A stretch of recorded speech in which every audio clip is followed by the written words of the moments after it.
Greetings, cozy knights. Lower your swords and rest by the fire. Tonight, we journey through Skyrim's most hidden, missable, and quietly devastating questlines. The stories tucked into corners most players never reach. The chains of events that begin with a whisper and end somewhere you never expected. Drop a comment below and tell me where you're listening from tonight, and what games you want me to cover next, and subscribe if this helps you sleep. The Boy Who Prayed to Killers. There is a house in Windhelm, on the far side of the Grey Quarter, past the Argonian assemblage and the smell of the docks, where a 10-year-old boy has been alone for days, maybe longer. The neighbors have heard strange sounds coming from within, a rhythmic scraping, a low voice repeating phrases that no child should know. If you knock on the door or simply push it open, you find Aventus Aretino kneeling on the stone floor in the center of the room, his back to you, surrounded by candles burned nearly to nothing. A human heart sits in a bowl before him. There is salt on the floor, arranged in careful lines. He is performing the Black Sacrament. The Black Sacrament is the ritual by which someone summons the Dark Brotherhood. It is not a thing people do lightly. It requires ingredients most citizens of Skyrim would struggle to acquire. A skull, nightshade, human flesh, a human heart. It requires knowledge of words that have been suppressed for generations, words that appear in no sanctioned religious text and are not taught in any school or temple. They circulate in whispers, pass between desperate people in the way that forbidden knowledge always circulates, never announced, never acknowledged publicly, always available to those who need it badly enough to go looking. The fact that this child knows how to perform it, and has been performing it for days on end without stopping, tells you something about the depth of his desperation before you even hear a word he says. The Dark Brotherhood in Skyrim is a shadow of what it once was. The organization was once feared across Tamriel, a continental network of assassins bound by the Five Tenets, answering to Sithis and the Night Mother, filling contracts for clients who range from petty grudge holders to the wealthiest nobility in the Empire.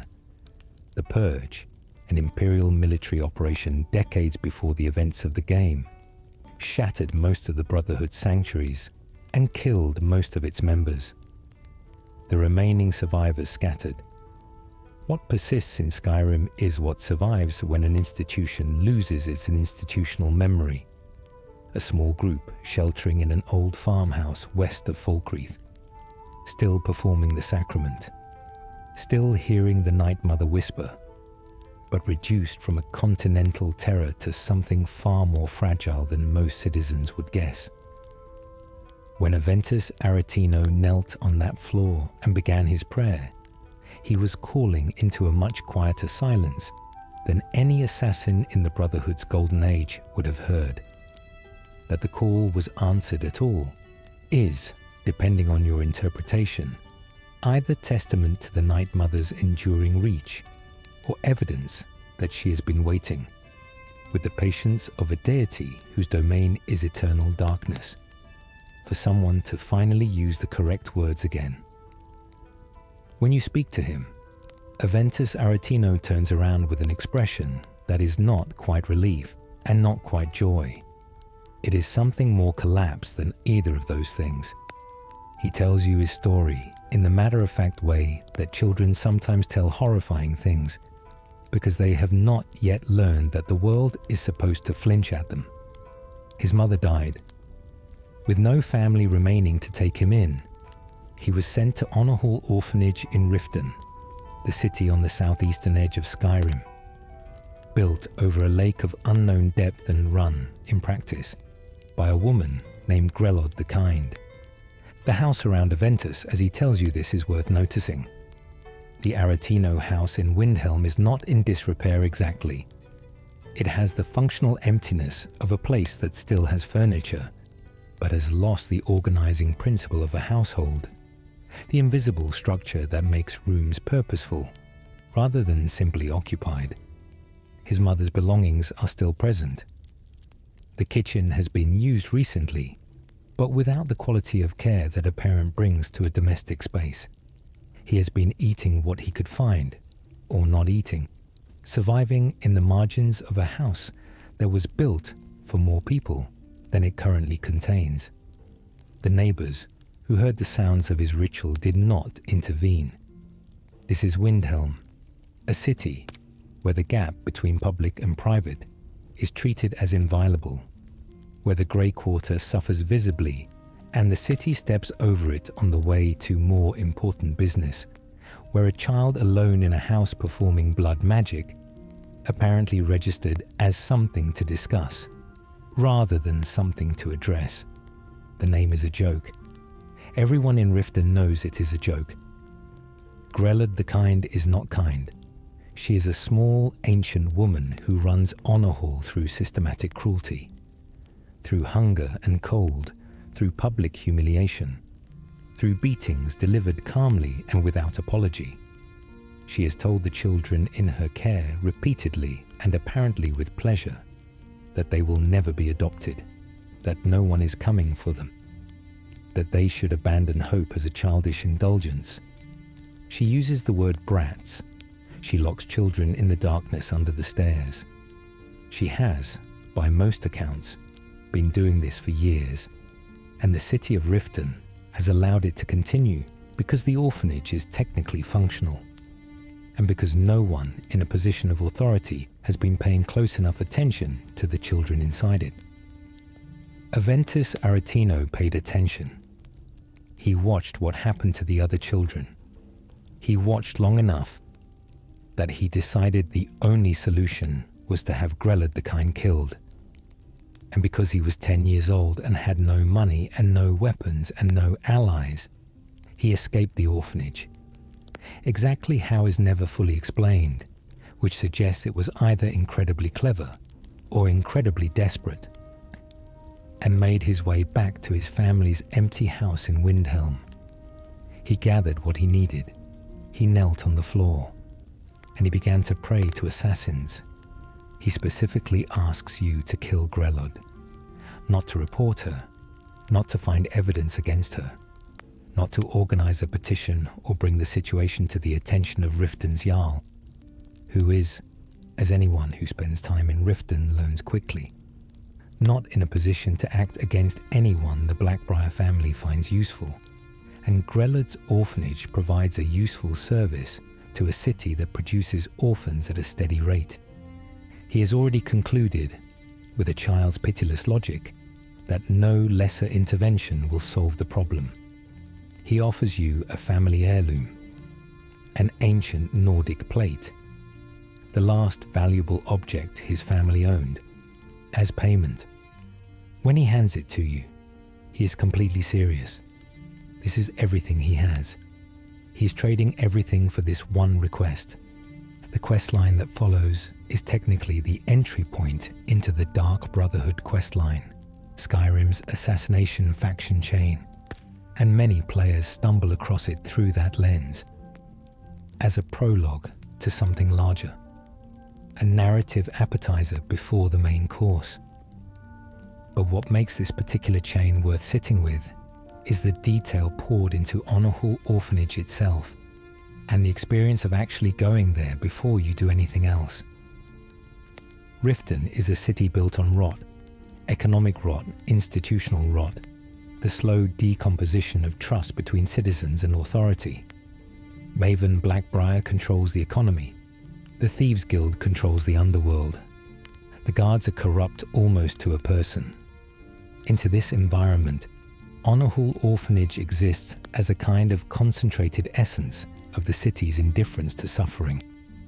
When you walk through its door for the first time, you do not immediately see violence. What you see is worse. You see children who have stopped expecting rescue. The orphans of Honor Hall, Runa Fairshield, Hraw, Samuel, and Francois Beaufort, are between roughly 8 and 12 years old.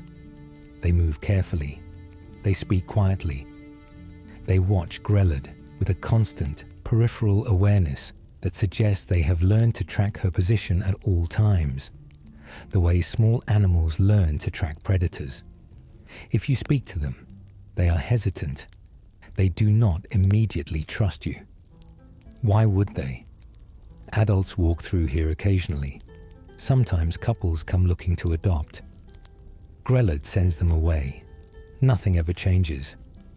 If you tell any of the children that Aventus Aretino says hello, something shifts in their expression. Hroar in particular, a small Nord boy, who is usually described as crying frequently, though he denies it whenever asked, lights up for a moment. Aventus was apparently the sort of child who made the others feel less alone. His absence is felt. His escape is a legend among them, spoken about in whispers when Grelod isn't nearby. Grelod herself is something to observe before you do anything. She moves through the orphanage like she owns it, which she does, giving instructions in a voice that carries just enough contempt to be demoralizing without quite being loud enough to constitute screaming.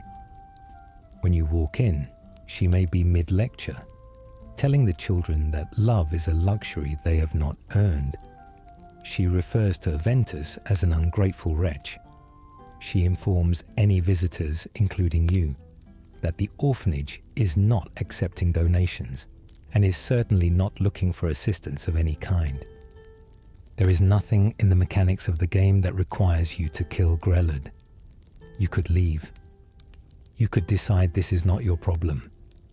You could complete entirely unrelated quests, level up, acquire property, go dragon hunting across the holds for hours, and Grelod the Kind will still be in Honor Hall, still telling children they are unwanted.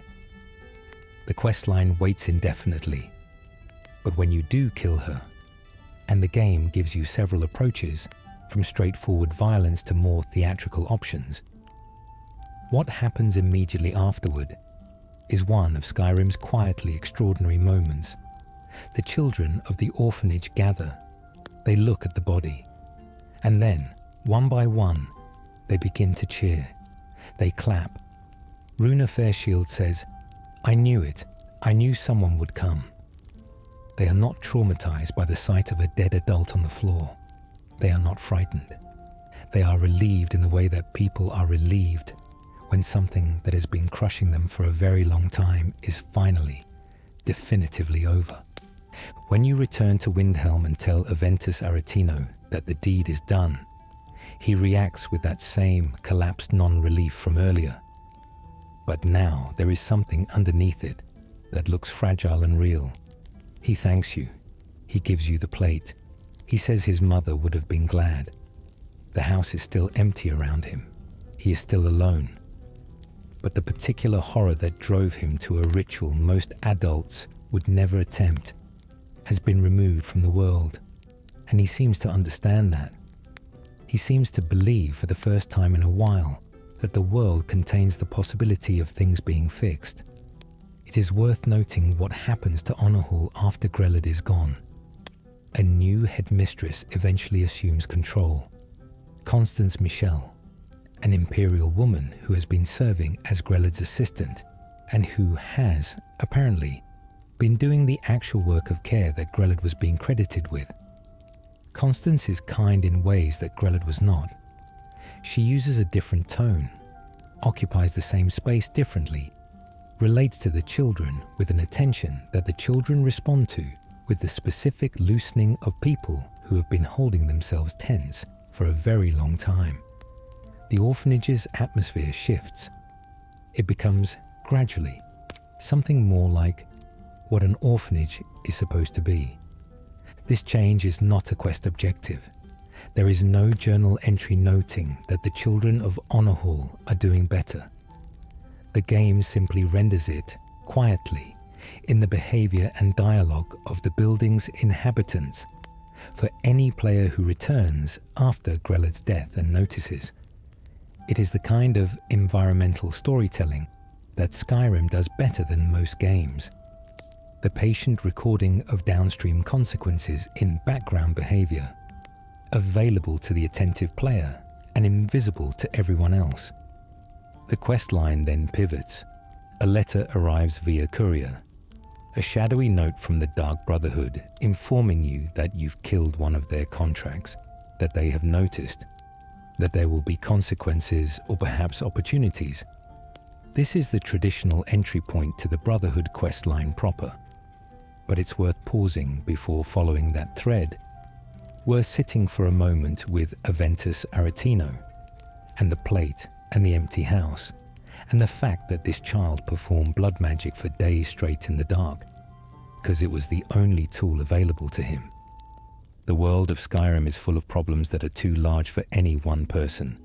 Dragons, civil wars, Daedric incursions, ancient curses stretching back to the beginning of recorded time. This one was not. This one was a cruel old woman in a building 3 days' walk from a desperate boy.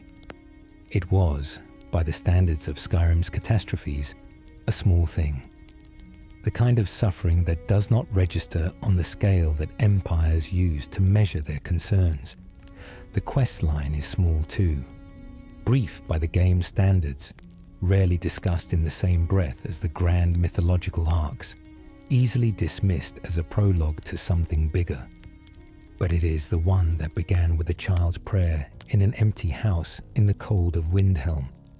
And it is the one that ends with orphans cheering in a building that still smells of the fear they lived in. And that particular combination of small beginning and genuine ending has its own weight that the larger quest lines, with all their cosmic stakes and world-shaking consequences, never quite manage to match. Some things matter more because of what they cost less. The woman at the top of the world, high in the mountains south of Falkreath, past the point where the marked roads end and the pine forest thins into rock and wind-scoured snow, there is a small cabin that appears on no map. No road leads to it directly. No merchant sells directions. No innkeeper mentions it in passing.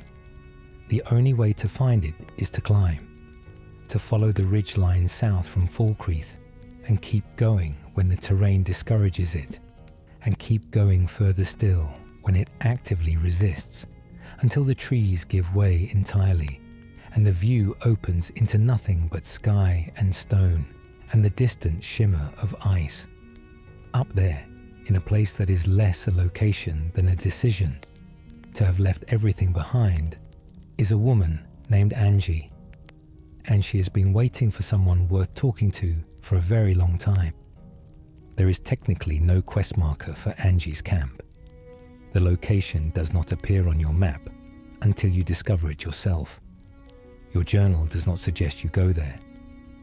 No character in any city or inn sends you in her direction. She exists entirely outside the game's formal quest infrastructure.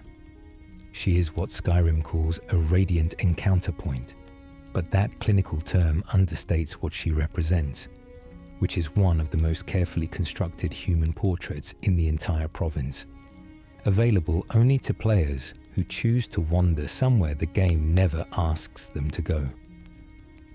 Angie is a Nord woman, somewhere in the vague middle stretch of adulthood, with the particular weathering that comes from extended time outdoors in a climate that does not forgive carelessness. Her cabin is modest and deliberate. A few rooms, a fireplace, archery targets arranged in the open space around the building at various distances and angles. A store of provisions calculated for one person living alone indefinitely. The targets are the detail that stands out. They have been used extensively. Whatever she has been doing up here alone, she has been doing it with a bow in her hand, and she has been doing it long enough to become exceptional. When you speak to her, Angie is careful at first in the way that people who have chosen isolation are careful, not hostile, but measuring, assessing whether you are the kind of stranger she can afford to let stay. She does not offer her story immediately. She asks where you have come from, whether anyone sent you. whether anyone knows you are here. If you pass this informal evaluation, which consists mostly of demonstrating that you are genuinely curious rather than official, she relaxes slightly. She explains that she lives alone by choice. She explains that she will be living alone for the foreseeable future. She does not yet explain why. The why emerges through continued conversation, and it is worth sitting with. 2 Imperial soldiers killed her family. The circumstances she describes are specific and quiet in the way that accounts of terrible things sometimes become quiet when they have been repeated internally many times. The soldiers came. There was an altercation. Her family did not survive it. She killed both soldiers in the aftermath. The soldiers were Imperial, which in the legal framework of Skyrim, and particularly in Harfinger Hold, where Solitude's Imperial garrison operates, made her a fugitive.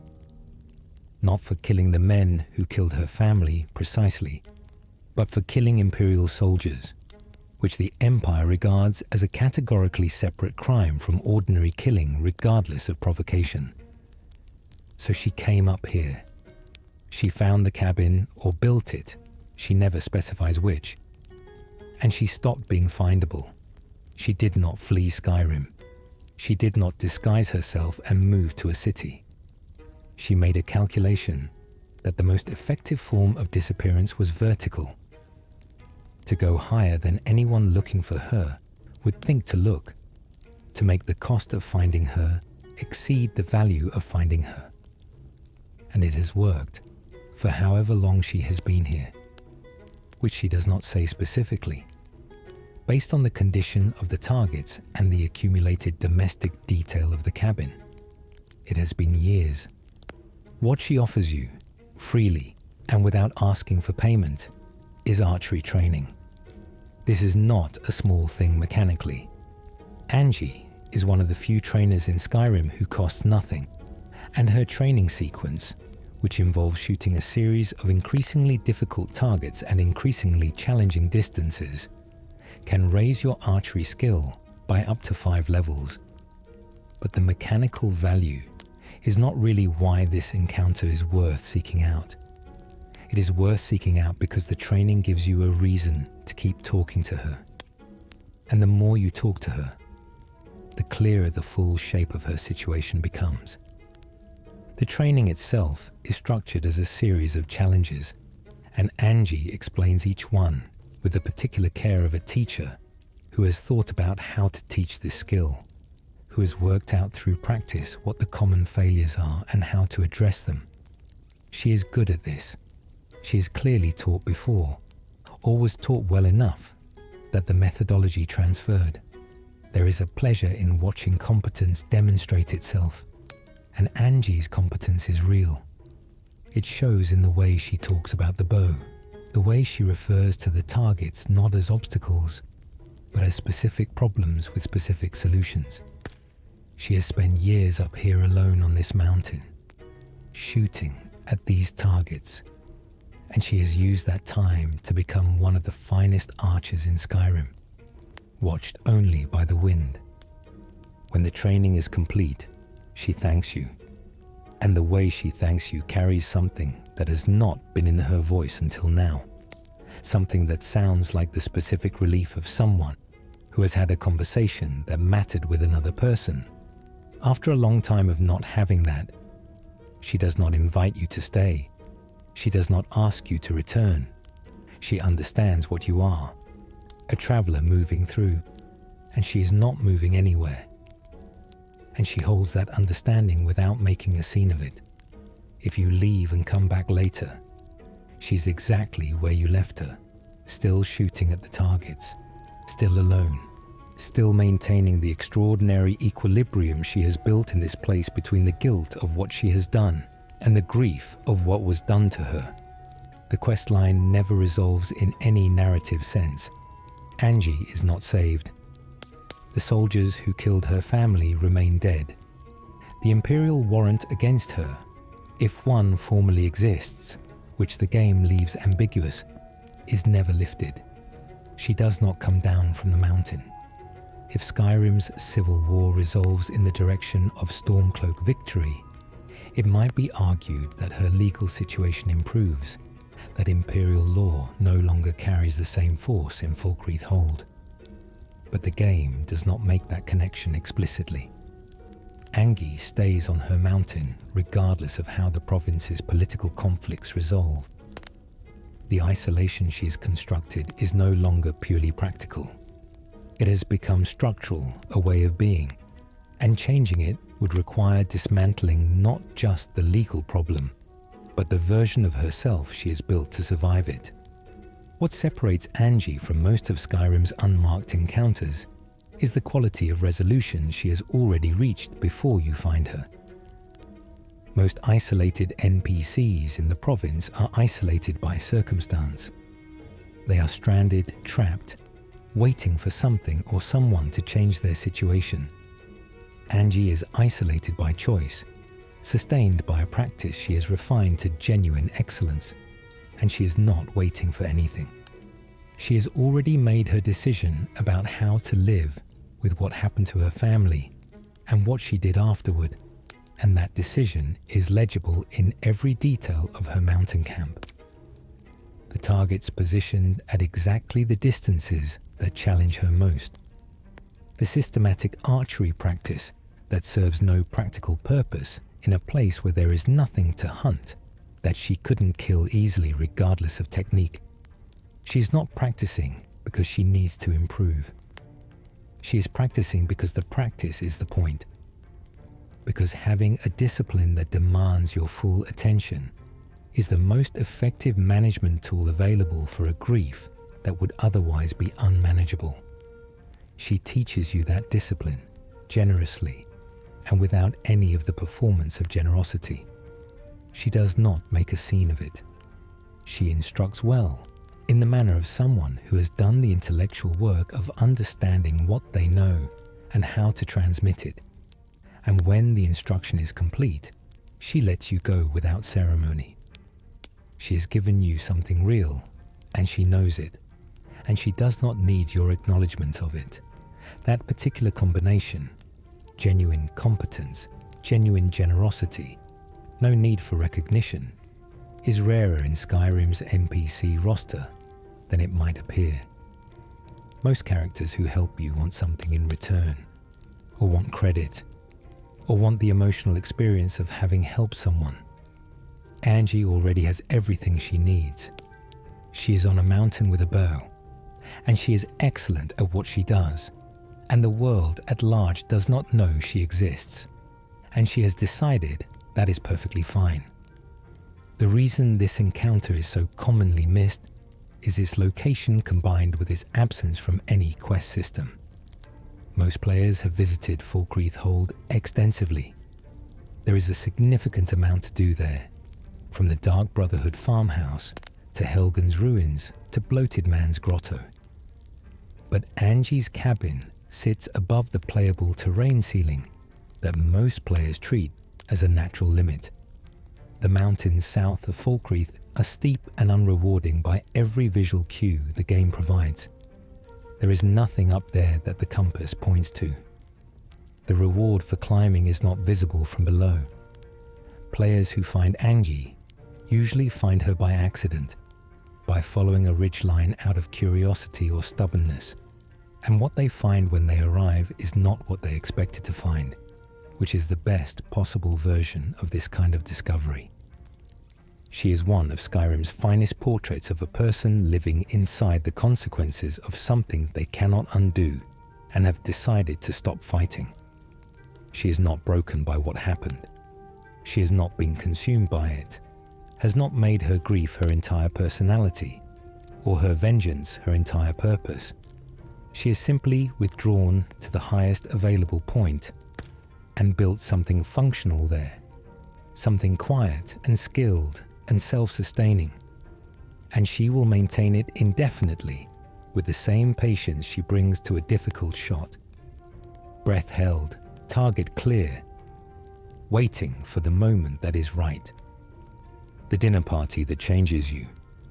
There is a beggar in Markarth named Banning or sometimes Verulus. The name varies depending on where you catch the thread. Who will, if you speak to him at the right moment, ask you a strange question. He will ask if you have ever considered what it might mean to truly feed a hunger you didn't know you had. Or he will ask more obliquely, circling the subject, speaking about abundance and fellowship, and a gathering of like-minded people. The conversation sounds almost like a religious pitch, the measured cadence of someone who's been told to be careful about how directly they approach strangers. If you press him, or if you have already spoken to the priest of Arche at the Hall of the Dead and noticed that the burial preparations have been disturbed, you may receive an invitation. The invitation leads to a dining chamber beneath Understone Keep, in the oldest section of Markarth, where a group of citizens has been meeting in secret for a very long time. The questline begins officially when you investigate the Hall of the Dead in Markarth and discover that the bodies of the recently deceased have been tampered with. Flesh has been removed. The priest of Arche, a nervous man named Verulus, is understandably alarmed and asks you to investigate the disturbance. He gives you a key and a warning and steps aside, and what you find in the back of the hall is not what either of you expected. The evidence of a feast. Not a desecration exactly, or not only a desecration. The evidence of people who came here to eat. Markarth is worth understanding as context here, because the city shapes the cult that exists inside it in ways that are not coincidental. Markarth is built inside a Dwemer ruin. The entire city is layered over and through ancient Dwemer construction, the stone tunnels and halls of a civilization that was master of the continent before it vanished completely, leaving its machinery still running and its architecture still standing 4,000 years later. The Dwemer were, by all surviving accounts, a people deeply interested in the transformation of one thing into another. Raw ore into alloy, flesh into something mechanical, mortal life into something beyond mortality. They built their city here because the Reach was rich in ore. They are gone now, taken all at once in an event no historian has fully explained, their bodies absent, but their works intact. Living inside their construction produces a particular kind of relationship to the past. The stone under your feet is older than anything else in Skyrim. The gears still turn in the dark below. The people of Markarth have built their lives on the surface of something they do not understand, and have long since stopped trying to understand, which creates, over generations, a culture comfortable with the idea that the deep places contain things that do not bear examination. Namira's cult fits into this culture the way mold fits into stone, quietly, in the dark, where the light does not reach. The cult of Namira is one of Skyrim's stranger factions, which is saying something in a province that contains vampire clans, werewolf packs, and a living network of cannibalistic spider women. Namira is a Daedric prince associated with darkness, decay, and the repulsive, the ugly and the unloved things of the world, the creatures that survive in the spaces civilized people refuse to look at. Her sphere, as theologians who study Daedric metaphysics describe it, encompasses not just physical decay, but the spiritual condition of being regarded as worthless, the experience of being discarded. She collects outcasts. Her cultists are historically drawn from the margins, from people who have been told, repeatedly and in various ways, that they do not belong where the fire is warm and the food is good and the company is clean. There is a logic to her appeal that is uncomfortable to sit with. If the world has defined you as repulsive, why not embrace what the world calls repulsive and see what power exists there? Iola embodies this philosophy with a clarity that is unsettling, specifically because it is not performed. She is not trying to shock you. She is not enjoying your discomfort in the way that cult leaders in other quest lines seem to enjoy the theatre of their own transgression. She explains Namira's gift with the calm specificity of someone describing a practice that has given them genuine peace. She talks about the moment of consuming human flesh, not as violation, but as communion, as participation in a cycle that most of the living spend enormous energy pretending does not apply to them. Everyone, she notes, will eventually feed something. She is simply choosing to be present for the exchange, while she still has the capacity to appreciate it. This argument is not designed to convince a reasonable person, but it has the structural integrity of a belief that has been lived rather than simply held, and that structural integrity is more unsettling than any amount of dramatic evil.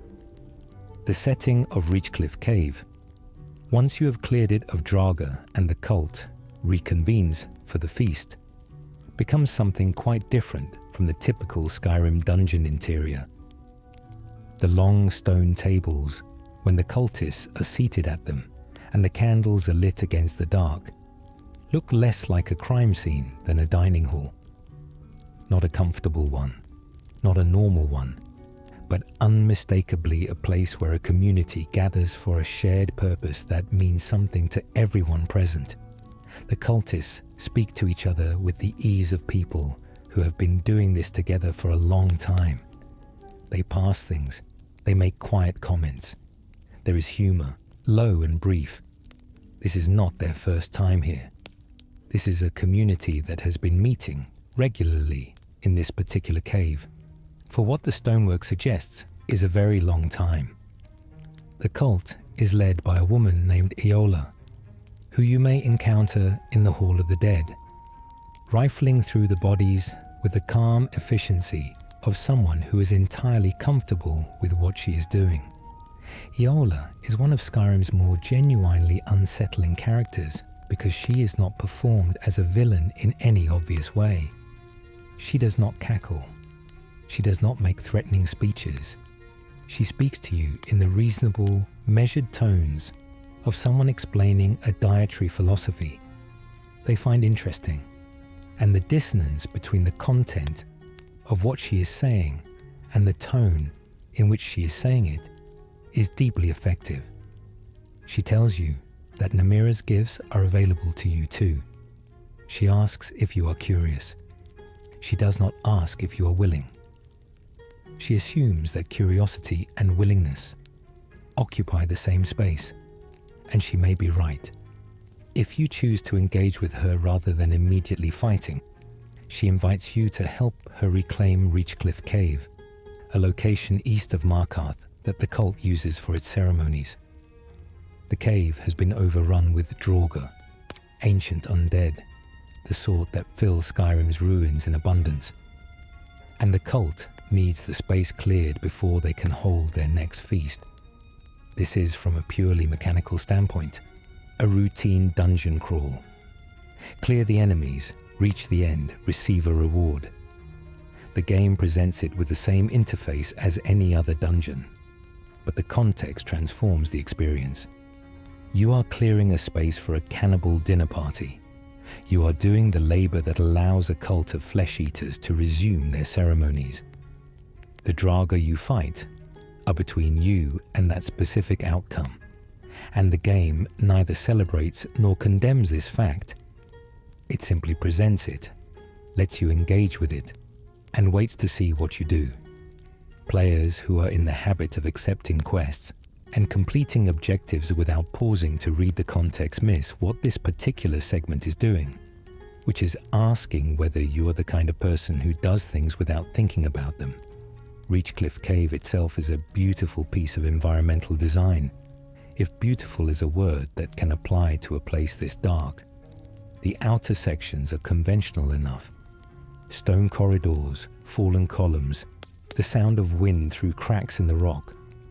But deeper in, the cave opens into a ceremonial space that the cult has clearly been maintaining for some time. There are long stone tables. There are candles. There are wall carvings that predate the current cult, suggesting that this cave was used for similar purposes long before Eola found it. Skyrim has layers of history that press against each other. Older practices giving way to newer ones, but never fully disappearing. And Reachcliff Cave is one of the places where those layers are visible. After clearing the cave, Eola invites you to the feast. You are expected to bring Verulus, the nervous priest of Arkay. This is the price of your invitation. Verulus trusts you. He has been working with you to solve the mystery of the desecrated Hall of the Dead. If you lead him to Reachcliff under some pretext, he will come, because he trusts you. And then you will stand in the cave watching the cult prepare him for the meal. Namira herself speaks at this point, her voice coming from nowhere, offering you her ring as a gift. Namira's ring is a distinctive artifact. It boosts the wearer's stamina and, when you feed on a human corpse while wearing it, restores health and temporarily boosts health regeneration. It is a tool for a specific playstyle. But the moment of receiving it, standing in Reachcliff Cave with Verulus dead on the table and the cult watching you with patient expectation, is one of those moments in Skyrim where the game lets you sit with what you have done before it lets you move forward. There is no commentary from a narrator. There is no moral flag raised. The ring is simply offered, and you can take it or leave it, and either choice is something you carry with you afterward. There is a dimension to the Namira questline that is easy to miss in the immediate drama of the feast. The architecture of the cave itself, and what it implies about how long this particular community has existed. Reachcliff Cave is not improvised. The long stone tables were not moved in recently. The carvings on the walls show evidence of considerable age. Not Dwemer old, not as ancient as the buried roads under the surface of the Reach, but old enough that the current generation of the cult is not its founding generation. People have been coming to this cave for ceremonies involving these particular practices for longer than anyone currently involved has been alive. The cult has continuity.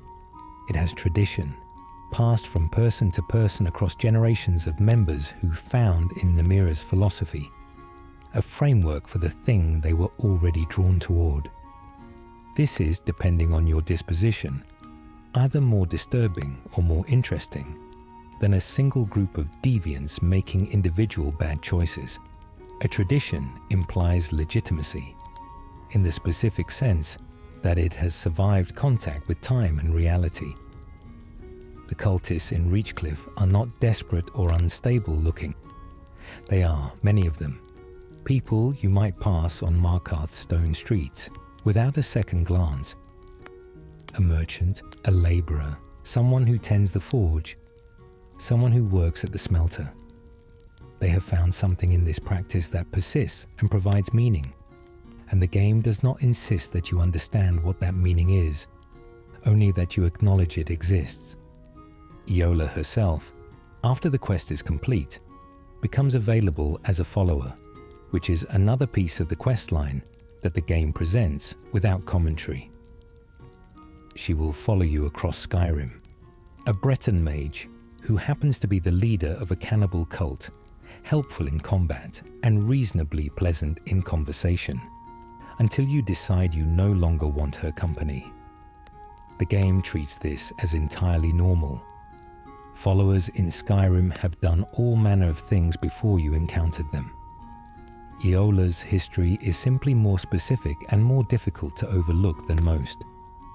The reason this questline is genuinely missable, not just obscure, but actually easy to skip entirely, is that its entry point is a conversation with a generic beggar NPC, the kind of NPC most players blow past while navigating Markarth's architecture.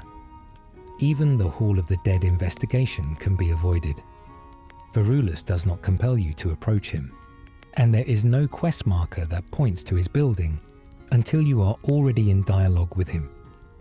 Players who come to Markarth specifically to pursue the Forsworn questline, or to manage the city's political situation, or simply to use the local merchants, may spend considerable time in the city without ever walking through the Hall of the Dead's door. What the questline offers, for those who find it, is one of Skyrim's most honest examinations of complicity. It does not frame you as an unwilling participant in something terrible. At every stage, you choose to continue. Eola gives you the option to leave. Namira does not compel you. The only thing that progresses this questline is your own decision to take the next step, and the next, and the next, until you are standing in a cave wearing a ring that smells of something you would prefer not to identify. The game is interested in whether you will notice the shape of what you are agreeing to while you are agreeing to it. And in most playthroughs, the answer is not until it is too late to matter. The hunter and the hunted. On a road somewhere between Falkreath and the city of Markarth, in the pine-thick forests of the Reach's eastern border, you may encounter a man running. He is large, gnawed, broad-shouldered, the build of someone who has spent serious time surviving outdoors. But he is running with a quality of panic that suggests size is not the problem he is currently facing. If you stop him, or if he stops near you, because the road has narrowed, or because he simply cannot run anymore, he will tell you that he has done something terrible, and that something terrible is now pursuing him. His name is Sinding. He killed a little girl. He did not mean to, or at least, that is what he says, and Skyrim does not provide enough neutral testimony to confirm or contradict it. There is no surviving witness who can corroborate or refute his account, no investigator who has reconstructed the sequence of events from physical evidence. There is only Sinding's version, a man who had a ring he could not remove, a curse he could not control, and a child who was in the wrong place when the curse chose to act. Whether you believe him is a choice the game presents without editorial comment, and the choice you make shapes how you understand everything that follows. What the game does confirm is that the ring itself is real, that it forces werewolf transformations on its wearer, and that Sinding cannot remove it. Those details at least are verifiable. The rest, the question of intent and culpability, remains open. He explains that he had acquired the Ring of Hircine, an artifact of the Daedric Prince of the Hunt, and that the ring was cursed. It was forcing him to transform into a werewolf at random, without his consent, without warning. He was in a village. He transformed. A child died. He ran. He's wearing the ring still because he cannot get it off. The curse will not release him. He has heard that there is a prison nearby, Falkreath's jail, where he can turn himself in, where the walls are thick enough that whatever he transforms into might not be able to escape and hurt anyone else. He is, in his way, trying to be responsible about this. He's trying to build a cage around himself. Whether you believe his account of the girl's death or not, whether you find his self-surrender admirable or inadequate, he is not running from you. He is running from himself. Sinding's questline is an entry point to the Daedric quest associated with Hircine, and like most of Skyrim's Daedric questlines, it involves a moral architecture more complex than it first appears.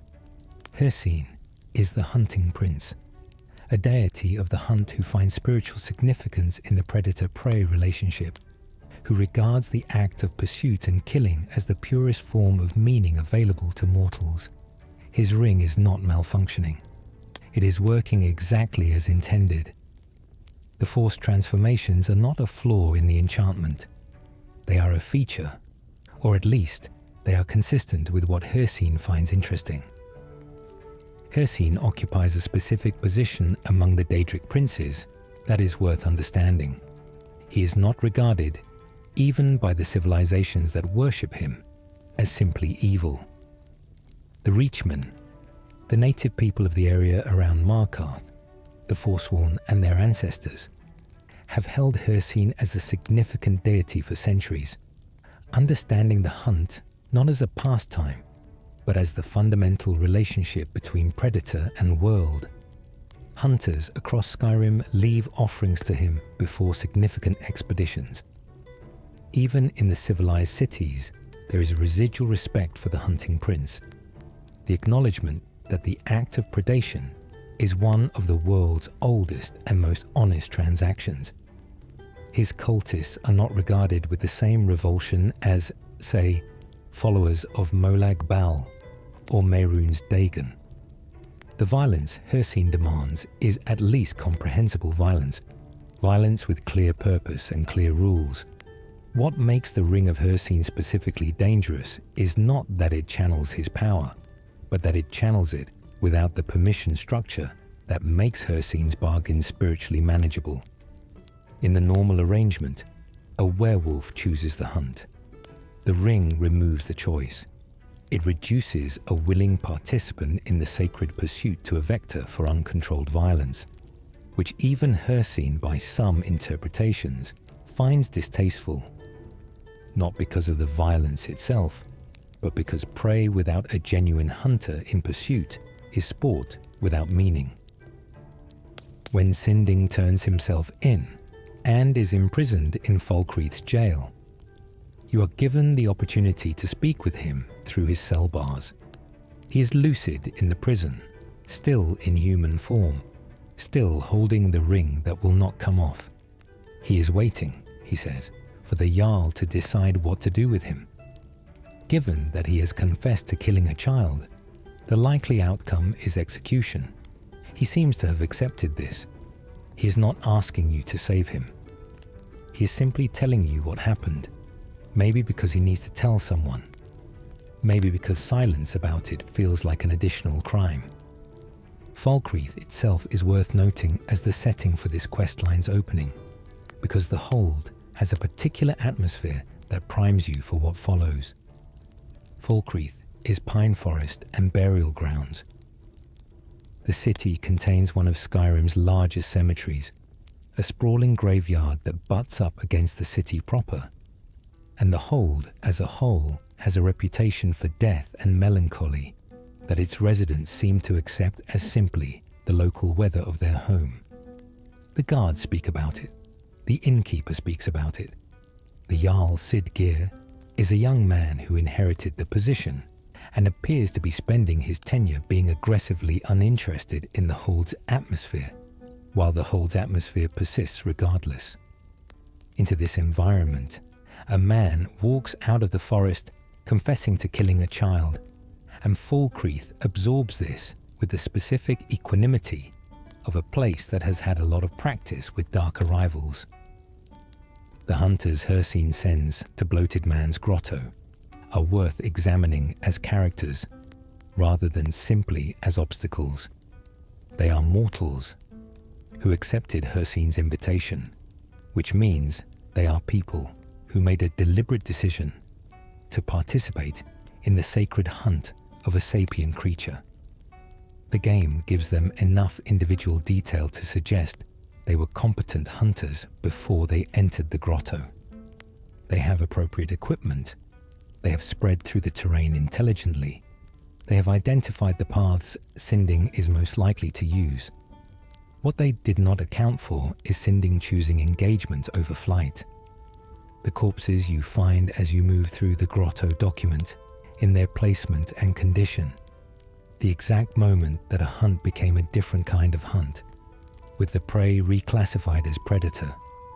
Their deaths are not heroic in any way the game celebrates, but they are not meaningless either. They came here for something Hircine promised them, and Sinding gave them the thing Hircine actually values, which is a hunt that required real stakes on both sides. Whether they would have preferred the safer version of the encounter is a question their corpses no longer have the capacity to answer. What complicates the situation is Hircine, who reaches out through the ring and through the general ambient spiritual permeability that seems to characterize Skyrim's atmosphere, to make you an offer. He tells you that Sinding stole the ring. He tells you that Sinding is prey, and that the appropriate response to prey is the hunt. He suggests that if you go into Bloated Man's Grotto, a small secluded valley near Falkreath, thick with trees and game animals, you might find something worth pursuing. When you arrive at Bloated Man's Grotto, you find that Sinding has escaped from Falkreath's jail. He did not escape into the forest to flee further, however. He escaped specifically to reach this place, this particular secluded valley, because the environment suits the werewolf he knows he will inevitably become. He has made his peace with transformation, in the way that people who have been fighting something for a long time sometimes make their peace with it. He is here. He is waiting. He is ready for whatever comes next. He has also, in a moment of decision that the game frames with remarkable economy, decided to stop running from the hunters and start fighting back. There is a group of hunters in Bloated Man's Grotto sent by Hircine. Mortals who have accepted the prince's invitation to participate in the sanctioned hunt of a werewolf. They expected the quarry to flee. Sinding did not flee. By the time you reach the deeper sections of the grotto, the hunters are in various states of having reconsidered their life choices, and Sinding is covered in blood that is mostly not his. The questline branches here, and the branch is one of the most interesting in the game. Hircine wants Sinding killed. He offers you his savior's hide, a powerful piece of armor, in exchange for completing the hunt. But if you speak to Sinding, he asks you to help him kill the remaining hunters instead, to fight alongside him rather than against him. He is not appealing to your mercy. He is appealing to something more complicated than mercy. The sense that a man who has been transformed against his will, who has lost something terrible in the process, who has come to a specific valley to fight instead of run, deserves to choose how this ends. If you side with Sinding and help him kill the hunters, Hircine appears when you exit the grotto. Rather than the displeasure you might expect from a Daedric prince whose explicit instructions you have just defied, his reaction is something closer to admiration. The frustration of a sportsman whose quarry outplayed the hunt, balanced against a genuine appreciation for the quality of the contest. He commends you for turning the hunt inside out. He still gives you his blessing, transforming the cursed ring into the ring of Hircine, its random transformation curse lifted. The hunt that unfolded was, in his reckoning, a good hunt, perhaps a better one than he planned, and Hircine judges by outcomes more than obedience.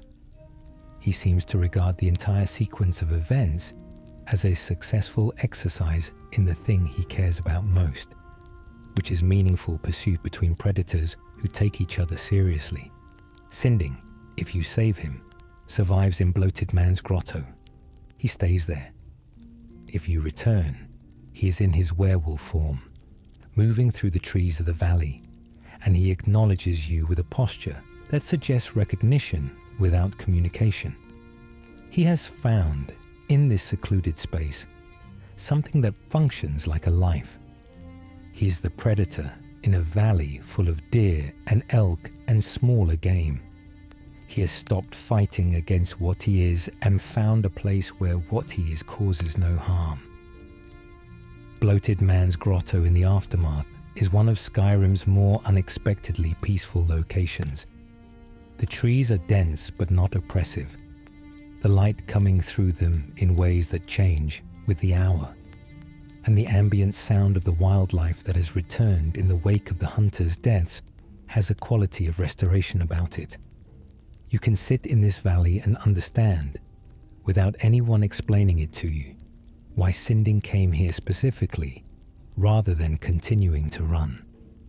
There is something about enclosed spaces that feel like shelter rather than trap, about the specific dimensions of a valley that fits around you, rather than a wilderness that merely surrounds you. It is not a resolution in the narrative sense. Nothing about the girl who died is resolved. Nothing about the ring or the curse or Hircine's designs is wrapped up neatly. But it is a kind of ending, and it is quieter and stranger and more honest than most of the endings available in Skyrim's larger arcs.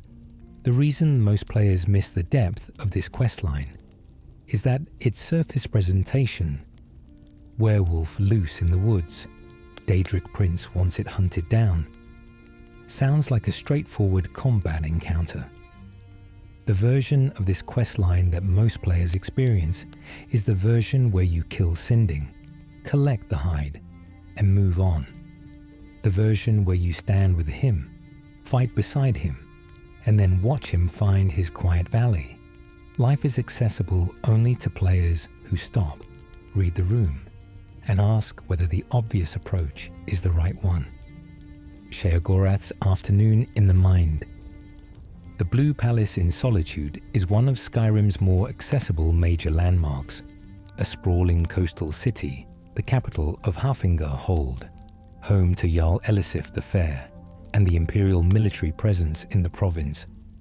Most players visit Solitude at least once, and many spend considerable time there, working through the city's many intersecting quest lines. The Blue Palace itself is architecturally significant, with its distinctive spiral architecture and its commanding view of the Karth River estuary, and players who explore it usually discover the throne room, the Jarl's quarters, the servants' hall, the steward's office. What fewer players discover is a locked wing in the southeastern section of the palace, a door that requires a specific conversation to open, leading to a room that has been sealed for years. The questline begins when you speak to Falk Firebeard, the steward of the Blue Palace, and choose dialogue options that lead him to mention a problem he has been managing quietly and not particularly well. There is a man in the palace's locked wing, a man who cannot be reached, or who can be reached physically but not meaningfully, because his mind is somewhere else entirely.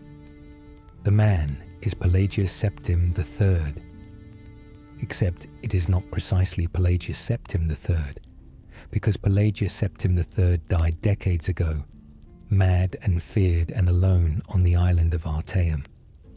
What exists in the Blue Palace's locked wing is a spirit, a memory, or perhaps just the resonant impression of a man whose mind was so fractured that some piece of it remained after his body gave out.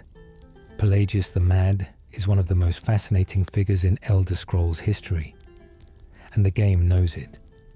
He was the Emperor of Tamriel during the Third Era, a position of absolute power, a man responsible for the management of an entire continent.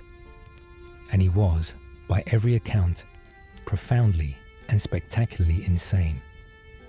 The books about him available in Skyrim's libraries paint a picture in fragments.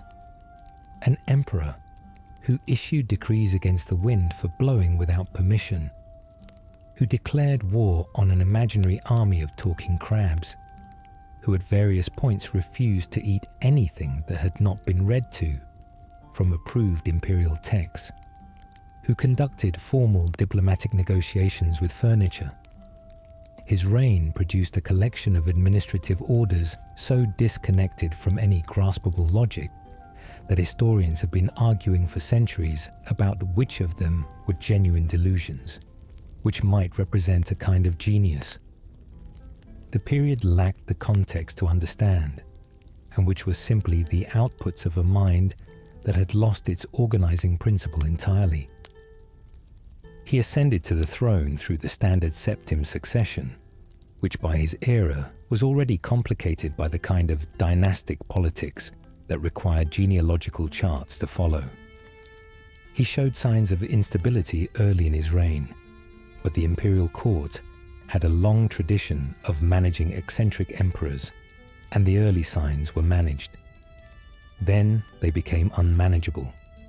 He was eventually removed from power by his own family, a process that required considerable political delicacy, given that the Emperor of Tamriel is not supposed to be removable by anyone. Confined first in the palace and eventually sent to recuperate on the Isle of Bethany, near Daggerfall, where he died in the Temple of Kinnereth in what the records describe as a brief fever. He was 34 years old. The accounts of his final years describe a man who had retreated so far into an interior world that the exterior one no longer registered meaningfully. The specific puzzles inside his mind connect to this documented history in ways that reward attention. The paranoia puzzle, Pelagius watching from behind his bodyguards while an arena battle plays out below, directly maps to accounts of his later years, when he accused advisors, servants, and family members of conspiring against him with increasing frequency and decreasing evidence. The Night Terrors puzzle, in which a sleeping Pelagius must be shielded from a sequence of monsters that emerge from his own unconscious, corresponds to records suggesting he suffered terrifying dreams throughout his life and that his sleep was never peaceful. The confidence and anger puzzle, a tiny confidence being beaten by a giant anger, has a particular poignancy given accounts of Pelagius's behavior, which swung between imperious grandiosity and apparent self-loathing in ways that seemed to exhaust everyone around him, including, one suspects, himself. Sheogorath's method of helping you navigate these puzzles is to hand you his personal staff and explain the objective without explaining the method, which is entirely consistent with how he operates in every other context. He is not unhelpful exactly, but his help is calibrated to his own aesthetic preferences rather than your convenience. The Wobberjack, his staff, transforms targets randomly, which in the context of the mind's puzzles means that solving them requires both understanding what transformation is needed and accepting that the path to that transformation involves a degree of unpredictability that cannot be fully controlled. This is Sheogorath teaching his methodology through the situation itself. Madness, he seems to be suggesting, is not addressed by order.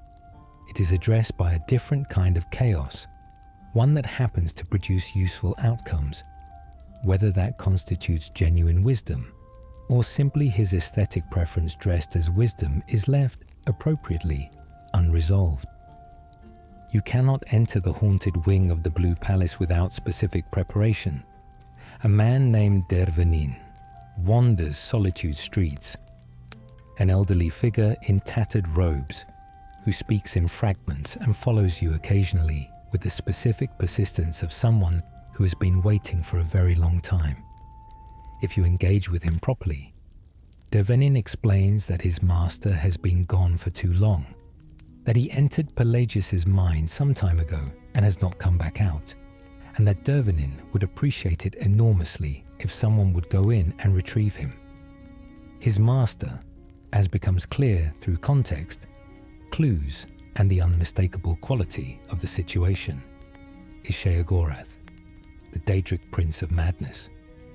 Sheogorath went into the mind of a dead madman and has been in there for what the game implies is a very long time, enjoying himself. This is entirely consistent with everything known about Sheogorath's character and priorities. To enter the mind, you need Pelagius's hip bone, an artifact that Dervanin directs you to acquire from the Museum of Curiosities in Solitude, a collection run by a man named Styr, who has an interesting relationship with objects that probably should not be left unattended. The hip bone is delivered to you wrapped in a context that suggests nobody is entirely sure why it is important, but everyone agrees that it is. With it in your possession, you can enter the sealed wing of the Blue Palace and, through a sequence, that the game renders with the matter-of-fact quality of dreams that seem perfectly logical while you are in them. Enter the interior landscape of Pelagius Septim III's mind. The Pelagius Wing, as an explorable space, is a masterwork of environmental design. Skyrim is generally a naturalistic game. Mountains and forests and cities built from stone and timber. Architecture that emerges from function and climate. The inside of Pelagius's mind abandons all of that in favor of a landscape built entirely from the logic of a fractured royal consciousness. There are outdoor spaces that exist indoors, or that exist in spaces too large for their containers.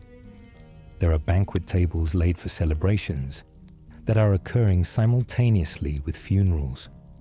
There is a garden where the plants are wrong in ways that are difficult to articulate, but immediately obvious. The sky, if it can be called a sky, is the color of something that happens just before weather. Sheogorath is there, of course, seated comfortably and apparently very pleased with everything. He is voiced with the specific quality of someone who finds genuine joy in his own unpredictability, and the writing in this questline is some of the sharpest in the game. Sheogorath's dialogue careens between profound and absurd, and back again so quickly that by the time you have decided which one you are dealing with, it has already become the other. He greets you like an old friend, which may or may not be accurate depending on your interpretation of how Daedric entities experience time and repeated incarnations. He informs you with great enthusiasm that he will leave Pelagius's mind once you have helped him resolve several unfinished elements within it. The challenges inside Pelagius's mind are not combat challenges in any conventional sense. They are psychological puzzles, each one representing some aspect of Pelagius's documented history of mental illness. There are 3.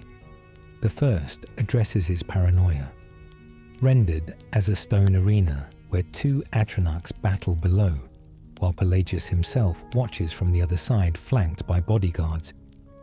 The solution is not to attack the battling creatures at all, but to use the Wobberjack on Pelagius's own bodyguards, who transform into wolves and resolve the paranoia in a way that direct combat never could. The second addresses his night terrors, rendered as a sleeping Pelagius, from whom monsters emerge in sequence: a wolf, a banded chief, a hagraven, each of which must be transformed with the Wobberjack before it can harm him. The third addresses his anger and collapse, self-confidence, rendered as a giant figure named Anger, pummeling a tiny figure named Confidence, which must be corrected by using the staff to shrink anger and grow confidence until the balance tips.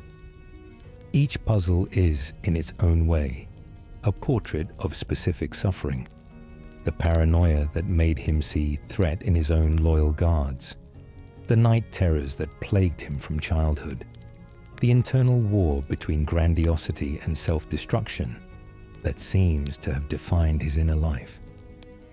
The game never quite specifies whether resolving these manifestations helps Pelagius in any meaningful way. His body has been dead for decades. His mind, to the extent that it still exists as something more than a resonant impression, is not accessible to ordinary intervention. What you are doing in these puzzles is, more precisely, cleaning up a space so that Sheogorath can leave comfortably, tidying the attic of a dead madman at the request of the deity of madness, because tidiness, in this context, is the same as chaos would be anywhere else. When the challenges are complete, Sheogorath rewards you with the Wobberjack, his personal artifact, a staff that transforms living targets into random other things, with outcomes that are never predictable and occasionally spectacular. The Wobberjack is one of Skyrim's most beloved objects precisely because it resists optimization. There is no correct way to use it. Every encounter with it is an experiment. and most experiments with it produce results that are more interesting than useful. It is, in this sense, a perfect embodiment of its creator. The questline that produced it, however, is among the most frequently missed in the game.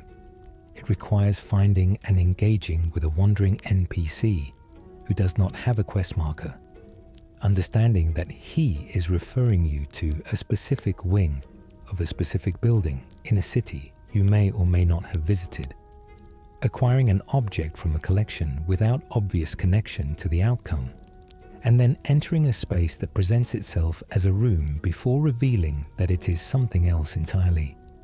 Players who move through solitude efficiently, who handle the Blue Palace's political content and move on, may never learn that the sealed wing exists. What makes the questline worth the search, beyond the Wobberjack, is the portrait of Pelagius himself that emerges from the landscape of his mind. Skyrim and the broader Elder Scrolls lore are full of historical figures who are described in texts and named in conversations but rarely made vivid. Pelagius the Mad is an exception. The landscape of his consciousness is specific. His particular combination of grandiosity and terror, the way his sense of imperial authority coexists with the sense that the walls are closer than they used to be, the way the formal rituals of his position kept repeating themselves in his mind, even as the capacity for meaning behind them dissolved. His fear took particular shapes. His rage had specific targets that he spent energy maintaining, even after the targets were no longer present in any meaningful way. His sadness was heavy and tidal and kept returning regardless of what he did to manage it. Sheogorath's interest in him was, one might argue, compassionate in whatever oblique way Sheogorath is capable of compassion.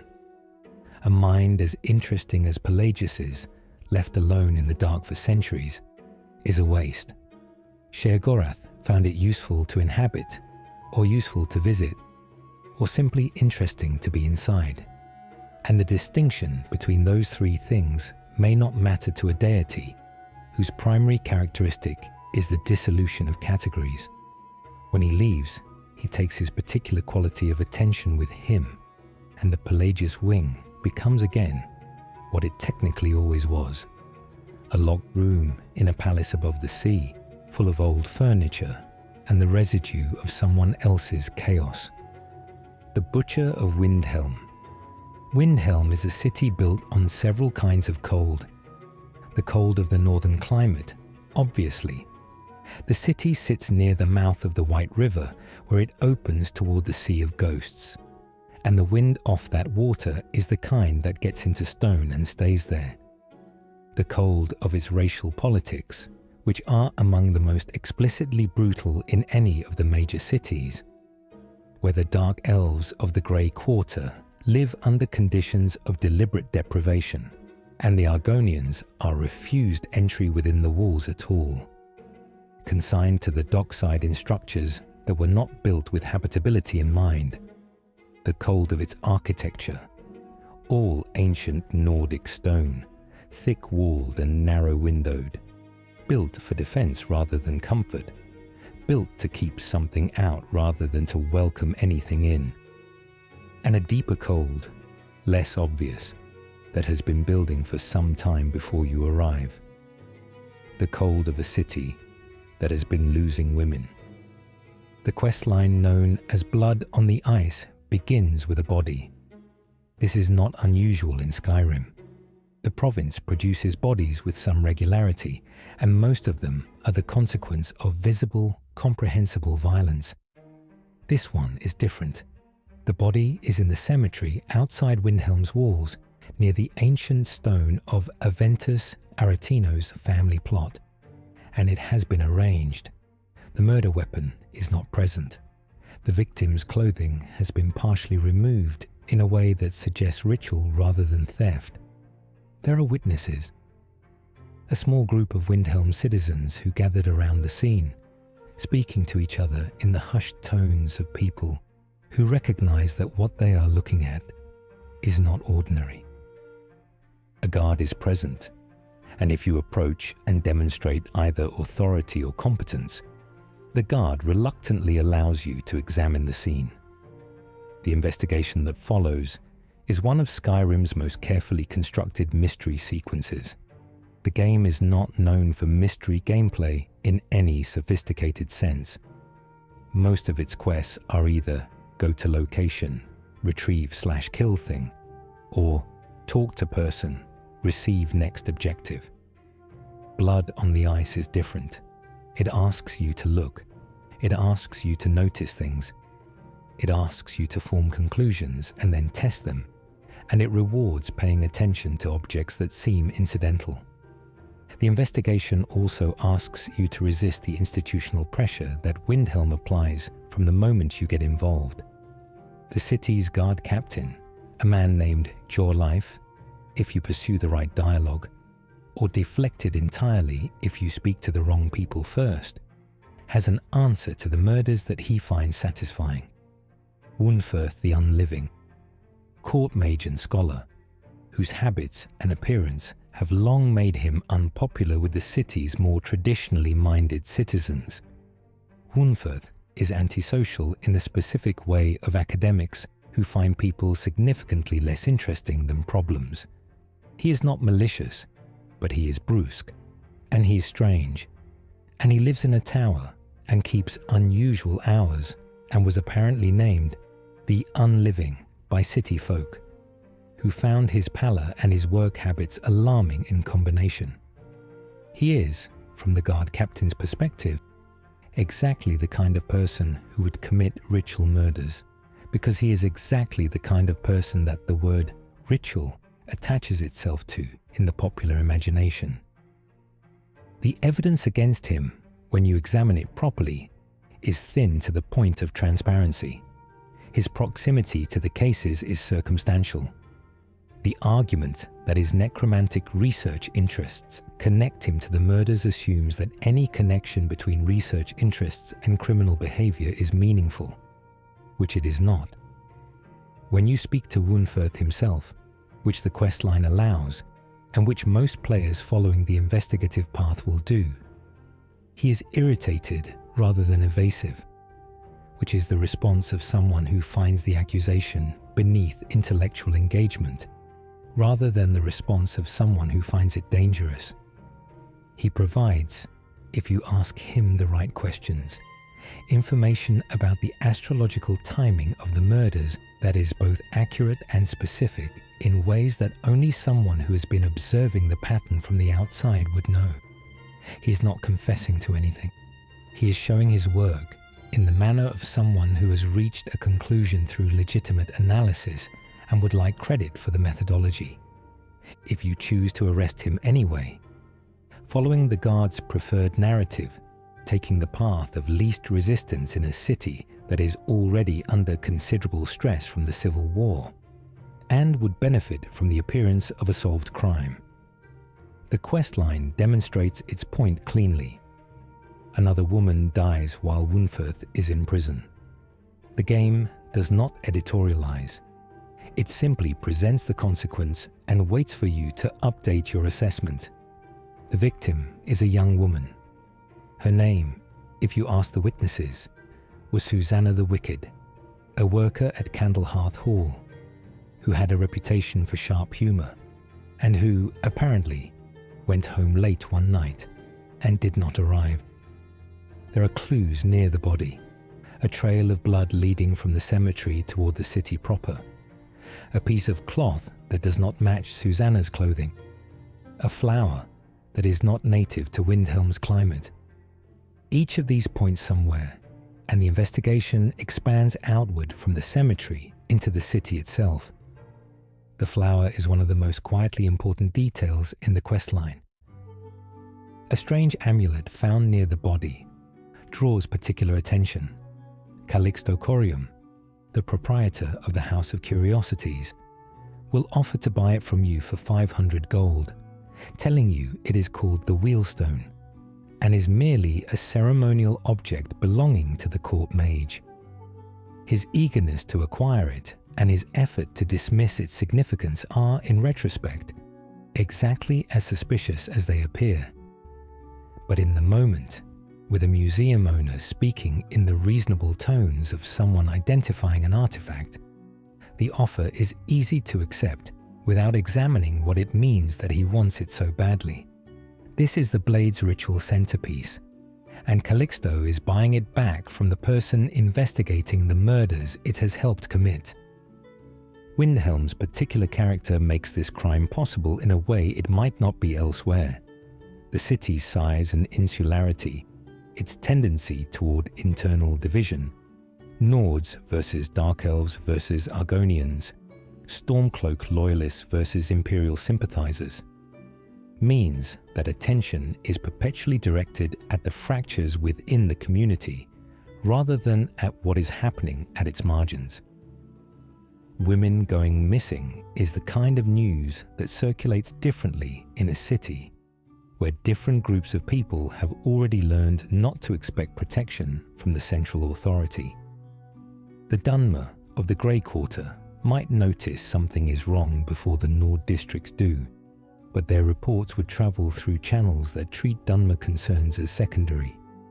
Argonians banned from the city proper would hear about disappearances from the dockside, which is outside the walls, and the connection between the dockside gossip and the cemetery murders might take longer to form than it should. Calixto operated for as long as he did partly because Windhelm's social architecture prevented a comprehensive picture of his crimes from forming until the accumulation was impossible to ignore. He was concealed not by secrecy alone, but by the city's own divisions, which served as involuntary camouflage. Windhelm's guards are not helpful. There is a commanding officer who is interested in closing the case quickly rather than correctly, who has a suspect in mind. A local wizard named Wunferth the Unliving, court mage to Ulfric Stormcloak, whose antisocial behavior and vaguely ominous reputation make him a convenient target. The city guards have already decided he is guilty. If you follow their direction without question, you arrest Wunferth, and another murder occurs while he is in prison, proving he is not the killer. This is the fastest way to complete the quest line, and also the most wrong. If you conduct the investigation properly, speaking to Calixto Corium, the proprietor of the House of Curiosities Museum, who offers to buy one of the clues you find for a suspiciously enthusiastic price, examining the scrawled notes found near the bodies, speaking to the priestess of Arche, who handles the city's burials and has noticed a pattern that nobody in official authority has acknowledged. You assemble a picture that is quieter and more horrible than a wizard who looks sinister. Calixto Corium runs a museum of curiosities in Windhelm, a small collection of unusual objects, some historical, some simply strange, that he presents to visitors with the enthusiasm of a genuine collector. He's friendly, he's knowledgeable, he speaks with evident affection about the history of the objects in his collection, particularly those connected to his late sister, with whom he apparently travelled and collected before she died under circumstances he does not fully explain. He is the sort of person who, in a smaller city or a more trusting context, would simply be regarded as an eccentric with a passion for old things.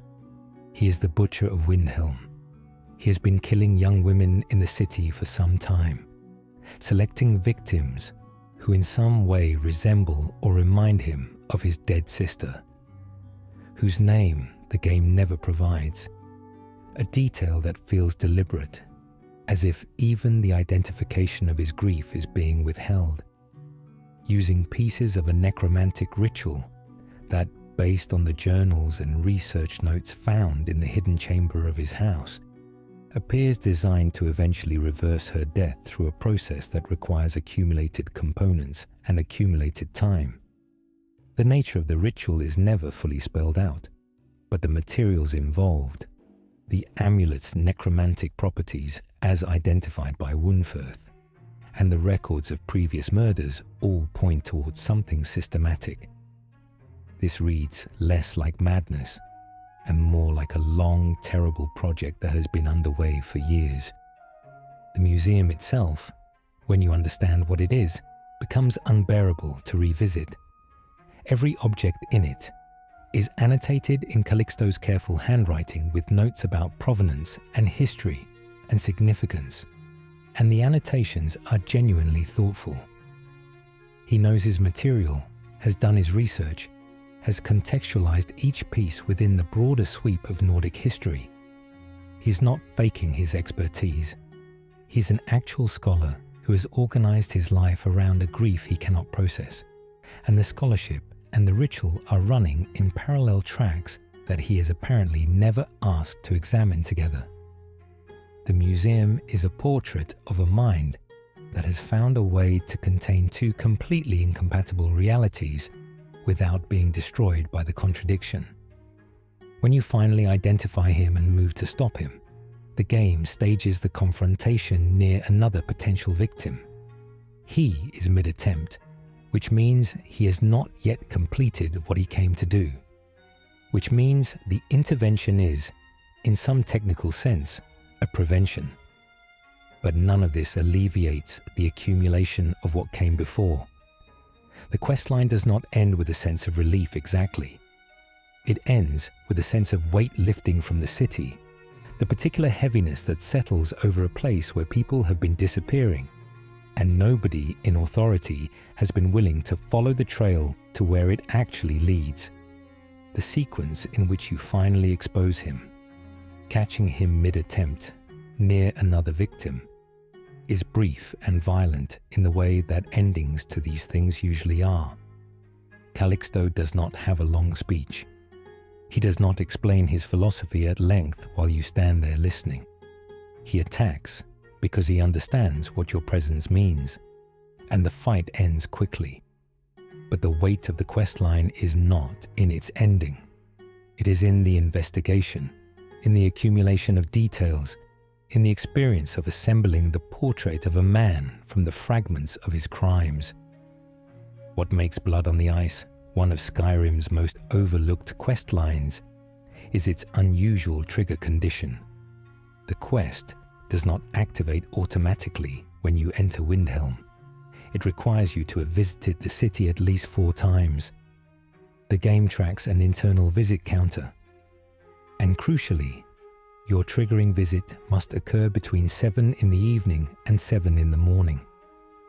Players who enter Windhelm only during daylight hours, or who arrive the correct number of times but always in daytime, may never see the murder scene at all.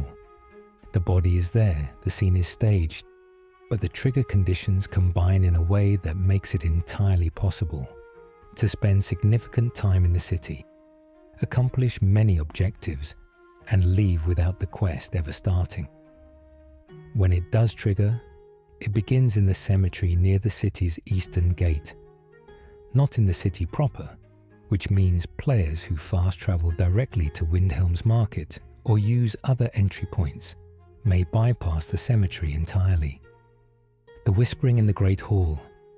In Dragon's Reach, the Great Hall of Whiterun, there is a weapon mounted on the wall above the Great Hearth.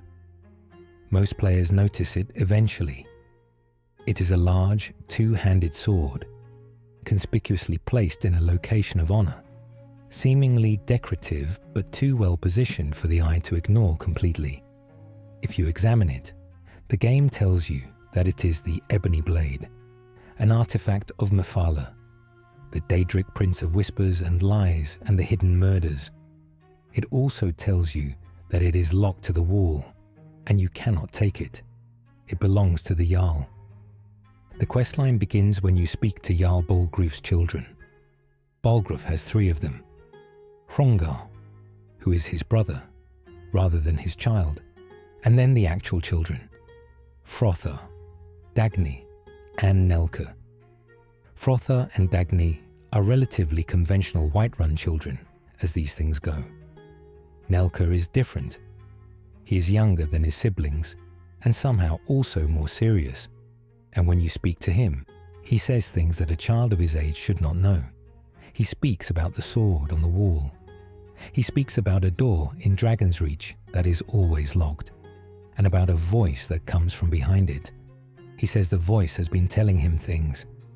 Nelke is being slowly influenced by Mephala, who communicates through the whispering door, a locked door in the basement of Dragon's Reach that has been sealed for some time, apparently because someone, at some point, decided that what was behind it should not be accessible.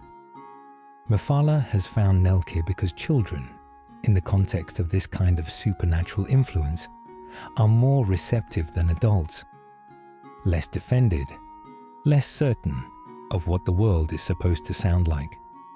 The voice behind the door has been teaching Nelke a particular kind of knowledge, the uncomfortable truths about the people around him, the secrets that adults keep, and the reasons they keep them. Nelke has learned from this voice that he is Bolgraf's son by a woman who was not his mother, that the secret is known to the household and unacknowledged, that the particular quality of his childhood has been shaped by things no one has told him directly. He is not a villain. He is a child who has been given access to a comprehensive education in human dishonesty and told this is a gift. To open the whispering door, you need a key that is in the possession of either Balgraf or his court wizard Farengar. Balgraf will not give it to you willingly. Farengar is more complicated. He knows what the door conceals, and he is not enthusiastic about having it opened, but there are dialogue paths that allow you to acquire what you need through persuasion or theft. When you open the door and descend, the space on the other side is small and cold and lit by the kind of light that seems to come from everywhere and nowhere, and the ebony blade is at the center of it. The door's prior history, the reason it was locked, the identity of whoever made that decision, is one of the details the game leaves incomplete, which deepens it rather than diminishing it. Dragon's Reach is an ancient structure. The Great Hall has been occupied by Whiterun's Jarls for as long as the Hold has had Jarls, and the basement of a building that old will have accumulated purposes over time. Space is used and then sealed and then forgotten. The specific decision to lock this particular room might have been made by Balgraf himself, by a previous Jarl, by Farengar upon discovering what it contained. What is clear is that whoever made the decision understood that the room should remain locked and chose to seal it rather than remove what was inside, which implies either that removing the ebony blade was not possible, or that they recognized doing so might attract attention from the entity that placed it. You do not take something away from Mephala. You simply choose whether to leave it where she put it or to pick it up, and either choice is one she has already accounted for. Balgraf himself is worth considering as a character in this context. He is one of Skyrim's most genuinely admirable Jarl figures, practical, fair-minded, genuinely concerned with the welfare of his hold in ways that contrast sharply with several of his counterparts. He has a blade in his basement and a son who is being corrupted by the whispering that comes through the door. And he has apparently been managing both of these facts as quietly as possible for however long they have been facts. His household is not dysfunctional. His children are looked after. The civil war presses on him, and he navigates it with more equanimity than most. He is a good steward of Whiterun, carrying a secret that he has decided, reasonably or not, can be maintained by simply not acknowledging it. The questline's existence is partly about what happens when that maintenance strategy fails, when Nelke becomes old enough and curious enough to find the voice his father has been pretending wasn't there. The ebony blade, when you pick it up, is a two-handed weapon with a distinctive design. Black steel, slight curve, the kind of weight distribution that suggests It was made by someone who thought about killing with considerable care. Its enchantment is Absorb Health, standard by Skyrim standards, but it has an unusual property. The enchantment grows stronger as you use the blade to kill people who trust you. Followers, allies, friends. The blade feeds on betrayal. Every time you use it to end the life of someone who considered you a companion, it becomes more powerful. Mephaller's artifact is, explicitly and mechanically, a reward for murder committed against people who believed you meant them no harm. The questline does not require you to use the blade this way. You can acquire it and never upgrade its enchantment, carrying it as a powerful but not exceptional weapon. But the game presents the mechanism clearly, and the presentation is the point. Mephaller is not interested in making you a better fighter. She is interested in whether you are capable of the specific kind of murder she finds beautiful. The kind that requires you to first construct a relationship, to be trusted, to be cared about, and then to use that trust as a weapon. The enchantment mechanics are a tutorial in a philosophy. The blade's history, which exists in scattered lore fragments across the Elder Scrolls games, deepens this. The ebony blade is not new. It has appeared in multiple eras of Tamriel's history in different hands, leaving different trails of documentation. A pattern of disappearances here. A dynasty ended under unusual circumstances there. A court purge that historians attributed to political necessity, but that had the specific shape of the blade's preferred method. Mephaller does not reclaim it between appearances. She leaves it where it falls, or where it is sealed away, confident that eventually someone will find it and carry it forward. The blade is patient the way its maker is patient. It waits. Nelka, after the questline is resolved, continues to live in Dragon's Reach. He is changed by the experience in ways the game does not fully articulate. He speaks differently, or speaks less, or speaks with a quality of attention that was not there before the voice in the basement educated him in the hidden architecture of the lives around him. What exactly he does with that education is left open. He is a child. He has time to become many different things. The knowledge Mephaller gave him is not the kind that can be unfound. It sits in him permanently, a different understanding of what adults conceal and why. Whether that produces a more compassionate person or a more strategic one is a question the game declines to answer, which is consistent with Mephaller's general approach to the futures she sets in motion. Mephaller's presence in the Elder Scrolls lore extends far beyond this single quest line. She is one of the original Daedric princes, associated in Dunmerry theology, with both protection and violation. The same deity worshipped by the Dark Brotherhood's ancestors. The same entity whose webs of influence appear throughout the history of Morrowind's great houses.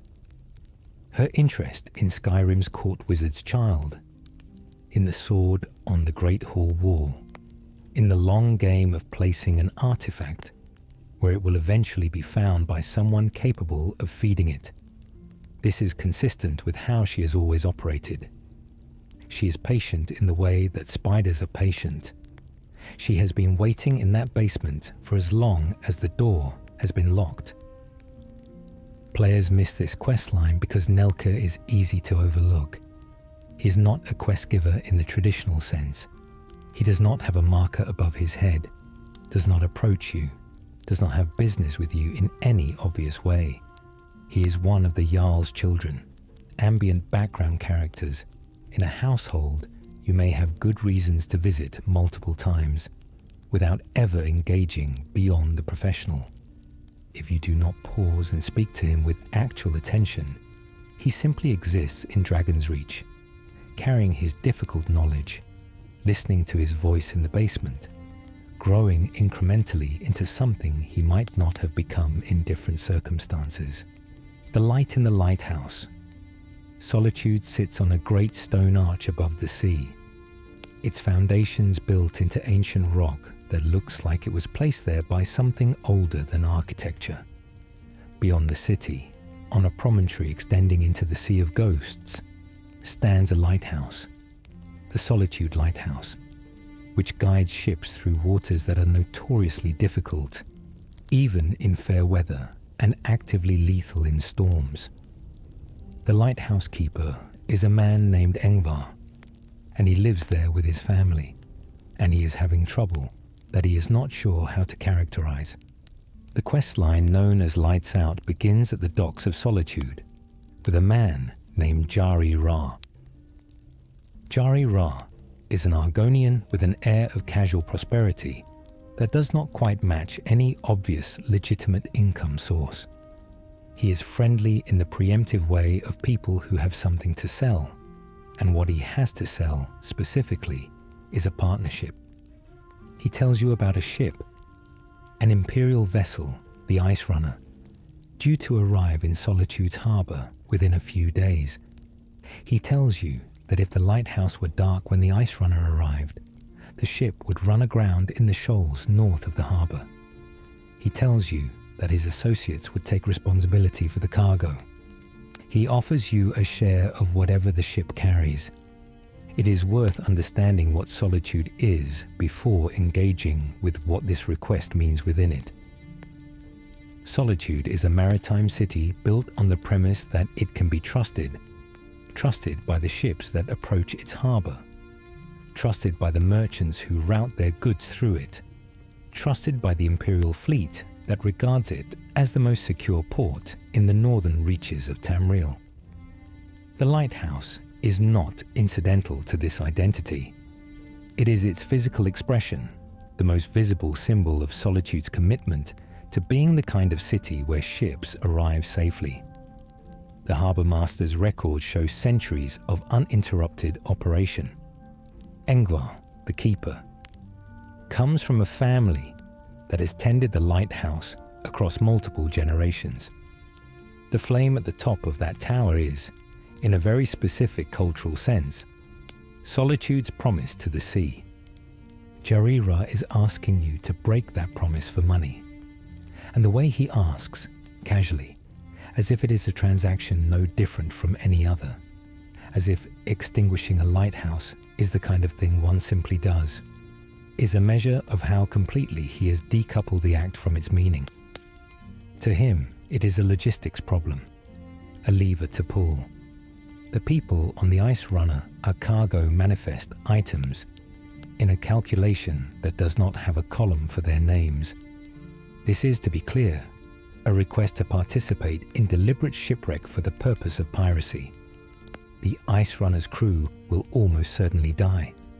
The cargo, whatever it is, will be stolen. You will be paid for sabotaging a lighthouse.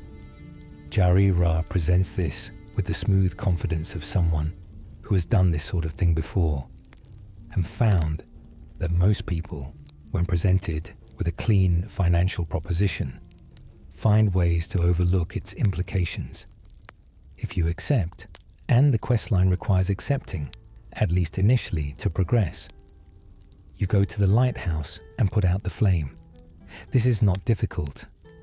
The flame of the Solitude Lighthouse burns at the top of a tower accessible from the keeper's house, and putting it out requires only that you be present and willing.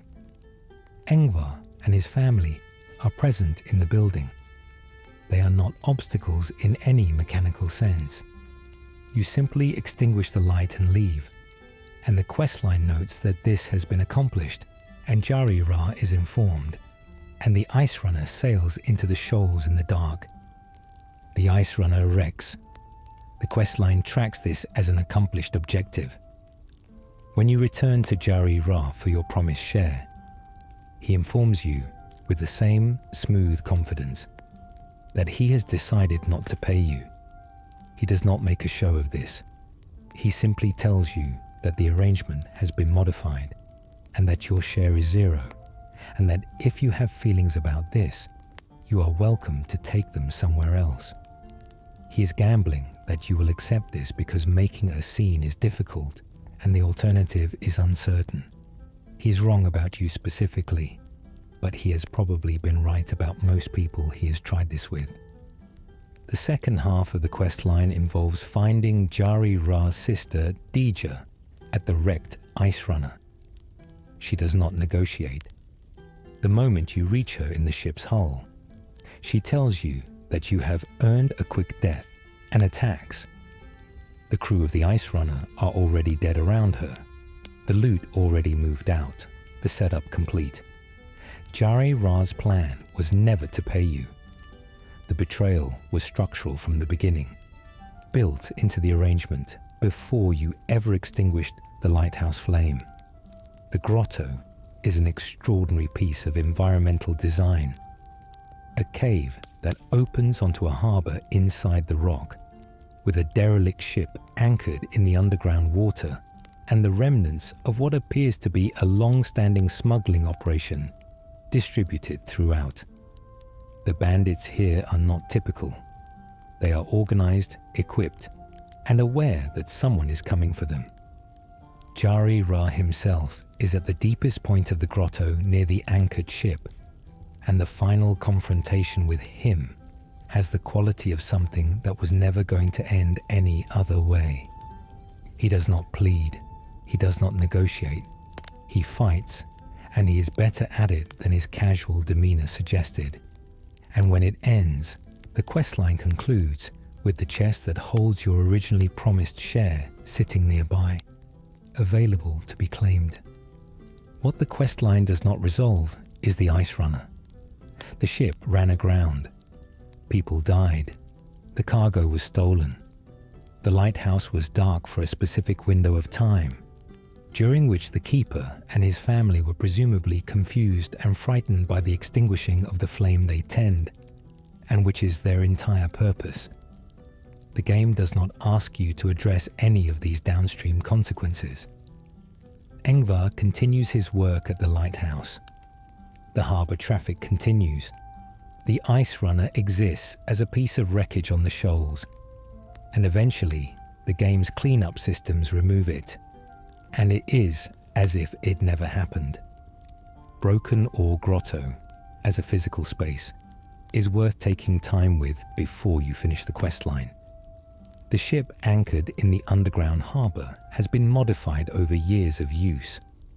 Rope ladders, cargo netting, supply crates bolted to its sides. The cave walls around the harbour show evidence of regular habitation. Cooking areas, sleeping spots, the accumulated domestic detail of a community that lives in a cave, because the cave is safer than any alternative. Jari Ra's operation was not ad hoc. This was a carefully maintained enterprise, built over time, serving a specific criminal purpose.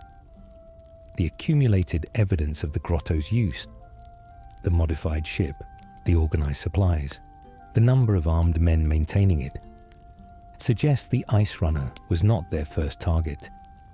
This is one of the quest lines in Skyrim that is quietly interested in the moral weight of seemingly technical actions. Putting out a lighthouse is not an act of violence. It does not look like violence. It looks like extinguishing a lamp. The consequences, a wrecked ship, dead sailors, stolen cargo, are at a remove from the action itself, filtered through weather and current and physics. The game presents these consequences as objectives in a log, not as scenes you witness. The questline is constructed in a way that makes it easy to engage with its mechanics, without engaging with what the mechanics represent. Skyrim does not announce this dissonance. It simply places it there, in the dark, waiting for the player who will eventually notice it and find it sitting there quietly, undisturbed. Most players miss this questline because Jari Ra is not a prominent NPC.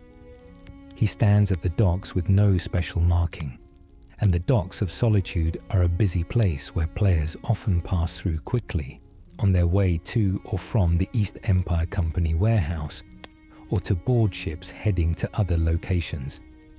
A single conversation with an ambient Argonian who is offering you a deal that sounds like trouble is easy to skip. The Wolf Queen's return. Beneath Solitude, in the tunnels and catacombs that run through the rock on which the city is built, there is something that has been there for a very long time. Solitude was founded over its own history, the way cities often are.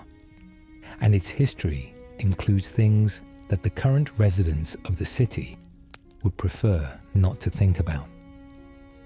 Chief among these is Potema. Potema Septim was the Queen of Solitude during the Third Era, and she was, by the account of every historian who has written about her since, among the most spectacularly evil rulers in the history of the Septim line, which is saying something, given that the Septim line is not uniformly distinguished for its governance. She was a necromancer of considerable power, a political operator of remarkable effectiveness, and someone who seems to have genuinely believed, or perhaps discovered through experimentation, that death was a transition rather than an ending, and that the correct relationship between the living and the dead was one in which the living gave the orders. She raised armies of undead. She allied with Daedric princes. She caused a civil war that nearly destroyed the empire. She was ultimately contained and then died. But the accounts of her death are careful to note that contained and died are terms that apply differently to someone with her particular relationship to mortality. The books available in Skyrim's libraries that document Potema's reign make for extraordinarily uncomfortable reading. She was not simply cruel in the casual, unthinking way of rulers who regard their subjects as resources. She was deliberate. Her documented acts of necromancy were not experiments conducted in secret, but policies conducted in public. She raised the bodies of her own executed prisoners to serve as soldiers, which she regarded as both practical and philosophically appropriate. She delivered speeches on the subject. She had a coherent worldview about the relationship between death and service that she was apparently willing to defend in diplomatic correspondence with the Elder Council in Cyrodiil, who were understandably alarmed by the arguments even before the armies arrived. She believed that she was right, and she had the political and magical capacity to act on that belief at continental scale. And the war she triggered, known in Elder Scrolls history as the War of the Red Diamond, killed enough people to reshape the political map of Tamriel for generations afterward. Understanding all of this makes the cult's attempt to resurrect her genuinely alarming in a way that goes beyond the standard Skyrim threat of dangerous entity must be stopped. If Potema came back fully coherent and fully powered, what she would bring to Solitude specifically, the city she ruled, the city built over her, would not be simple conquest. It would be reclamation. She would know every stone of the place, every weakness in its defenses, every political pressure point that could be leveraged. She would have 4,000 years of accumulated grievance about her containment and the city's subsequent history of pretending she had simply gone away. The cultists who attempted her resurrection may not have fully thought through what they were trying to bring back, which is also entirely consistent with how cults operate. The object of devotion is always more complex than the devotion anticipates. When you encounter her spirit during the second phase of the quest line, after the first disruption and her subsequent reconstitution, she is not weakened by the process. If anything, she seems energized by it, by the contact with the living world, by the demonstration that her will survives where her body does not. She mocks the city above her. She describes what she will do to it with the specific patience of someone who has been composing this speech in the dark for a very long time and has finally found an audience worthy of it. And underneath the contempt, quite clearly, is something that functions like longing for the city she ruled, for the air above ground, for the experience of being present in a world that she shaped rather than sealed away from. She is not simply evil. She is imprisoned, and the imprisonment has had centuries to sharpen everything it could not extinguish. She was buried under solitude. The city was then built directly on top of the place where she was interred, as if proximity to the site of her defeat could somehow keep it secure. The logic is understandable. The implementation, over centuries of city growth and expansion and tunnel construction, has resulted in a situation where Potema's tomb is now accessible from several directions, including from a tunnel that opens into the basement of one of Solitude's inns. This is not ideal. Potema herself, if she knew this, and there is some reason to believe that she does know things in whatever attenuated way spirits know things, would presumably find it either amusing or insulting. She was buried beneath a city. The city built over her anyway. The city went about its business, and all the while, in the rock below the foundations, the arrangements made at her death were slowly becoming insufficient. The questline begins not in a dramatic confrontation, but in a bureaucratic message. A courier finds you somewhere on Skyrim's roads and hands you a letter from Folk Firebeard, Jarl Elisif's steward, asking you to return to the Blue Palace. The letter arrives only after you have already completed an earlier quest, The Man Who Cried Wolf, in which a group of cultists attempted Potema's resurrection at Wolfskull Cave and were stopped. That stopping, it turns out, was insufficient. Potema's spirit was scattered rather than destroyed, and in the weeks that followed, she has been quietly reconstituting herself in the catacombs beneath Solitude's Temple of the Divines. Folk sends you to Styr, the priest of Arche who runs Solitude's Hall of the Dead, who is the one person in the city with both the knowledge and the access to help. The first phase of the questline, The Man Who Cried Wolf, involves clearing Wolfskull Cave west of Solitude, where the cultists were in the middle of a ritual to give Potema a physical anchor in the world. Stopping it prevents her full return, but does not destroy her. The second quest, The Wolf Queen Awakened, begins when her spirit has sufficiently reconstituted in the catacombs beneath the Temple of the Divines, a network of passages that runs deep beneath the city's foundations. Styr gives you a key and a warning and the spell, Turn Undead, and you descend. The catacombs Potema has claimed for herself are extensive. 3 interconnected zones that the game designates as her catacombs, her refuge, and her sanctum, each progressively more hostile, each populated with the undead she has been raising in the weeks since Wolfskull Cave. She has been raising the dead from the passages themselves, building her army from the long-buried occupants of Solitude's ancient foundations. The Draga that fill the catacombs move with a coordination that Draga in the wild do not manage. They are under direction, and the direction is hers. Potema herself, when you reach her innermost chamber, is extraordinary. She exists as a spirit, coherent enough to cast spells and raise the fallen around her, self-aware enough to be genuinely contemptuous of you while recognizing that you are a meaningful threat. She talks during the encounter in the way that very old, very powerful beings sometimes talk, with the particular authority of someone who has been performing at this level for a very long time and cannot entirely suppress the habit of explaining themselves to lesser opponents. After her final defeat, you retrieve her skull from the throne and bring it back to Styr, who consecrates it with the specific rites of Arche that Potema's original burial apparently did not include, or did not include thoroughly enough. The city above is unaware, for the most part, of what has been happening beneath it. Folk Firebeard rewards you with the Shield of Solitude. Solitude continues its business. What lingers after the quest line is complete is the quality of Potema's voice and what it implies about the kind of person who produces it. She is not simply malevolent, or not only that. She has a world view that is internally consistent, a set of beliefs about power and death and the relationship between them that she has apparently held for so long.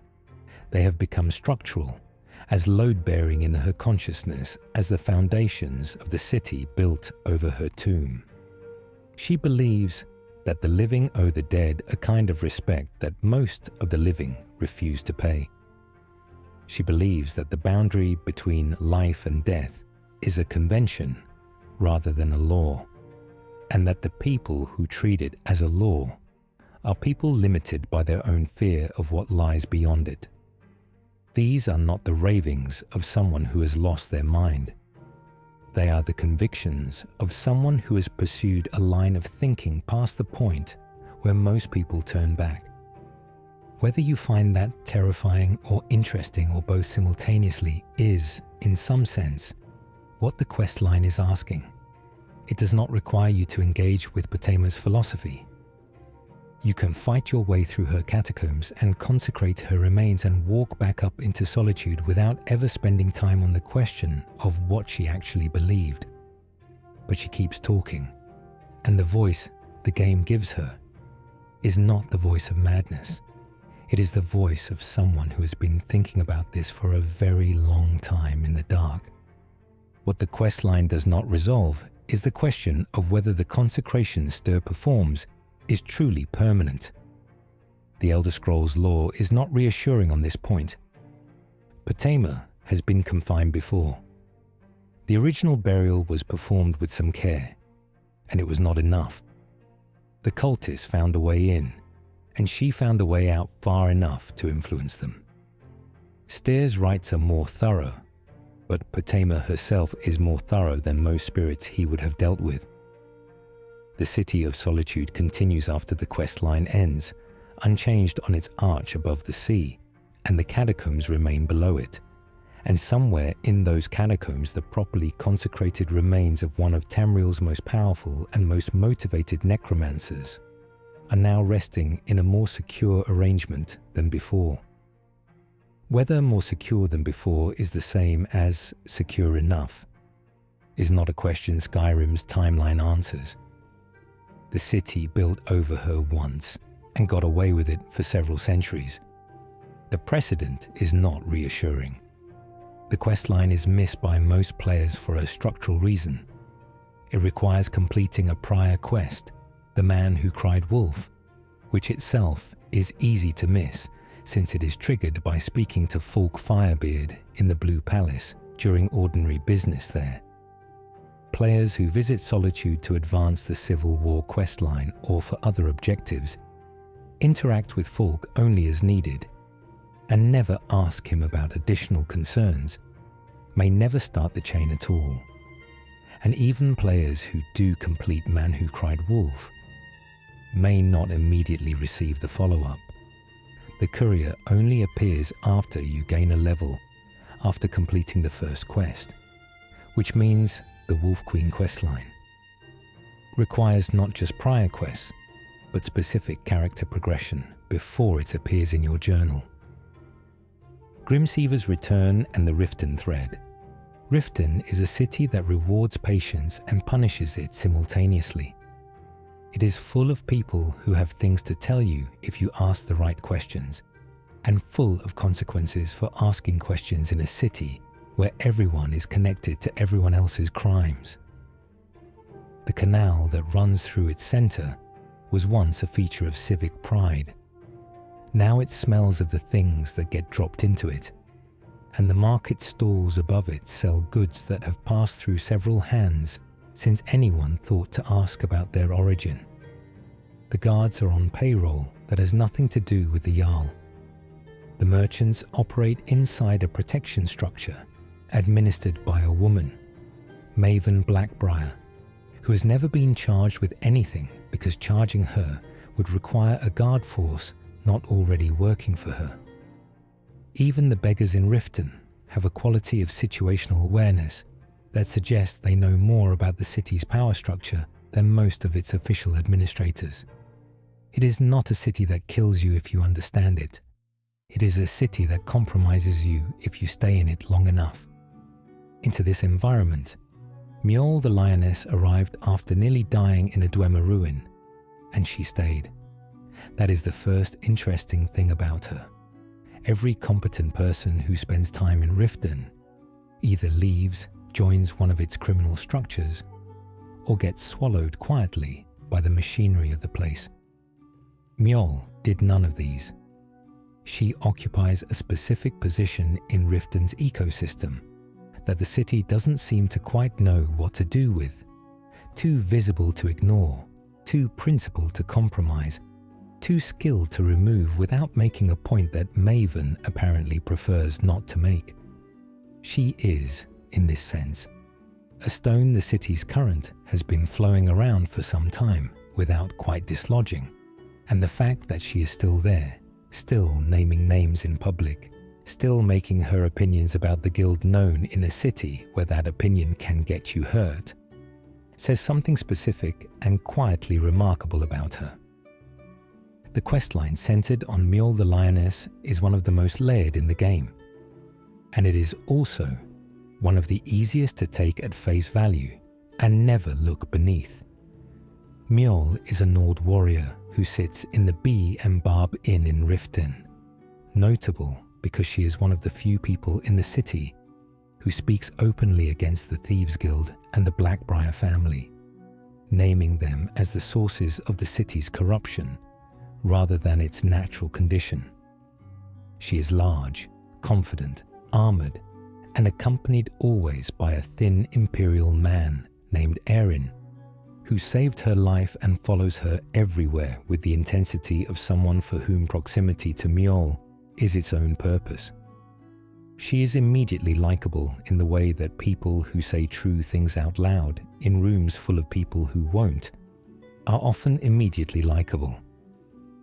She lost her sword. This is the entry point to the questline. Grimsever, a blade she carried through years of adventuring, was taken when she was nearly killed, exploring a Dwemer ruin called Mzinchileft, northwest of Whiterun on the border between the Pale and Hjalmarch. She retreated without it, and its loss represents not just the loss of a weapon, but the loss of her identity as an active adventurer. She has been in Riften since the incident, watchful and vocal but stationary, waiting for something. If you offer to retrieve Grimsever, she gives you directions to Mzinchileft with a directness that suggests she has been wanting someone to make this offer for a while. The ruin itself is extraordinary. Dwemer ruins in Skyrim have a distinctive aesthetic quality, all amber-lit corridors and the sound of steam-driven machinery that has been running without maintenance for 4,000 years, and Mzinchileft is one of the larger and more intact examples. The enemies inside are the usual mix. Falmer, the blind subterranean creatures that were once snow elves before the Dwemer's experiments. Centurions, the massive mechanical guardians built to protect these spaces. And the machinery itself, which constitutes a kind of enemy through its traps and environmental hazards. The Dwemer ruins deserve a moment of attention here, because they are one of Skyrim's most quietly extraordinary ongoing mysteries, and Mzinchileft is a good representative specimen.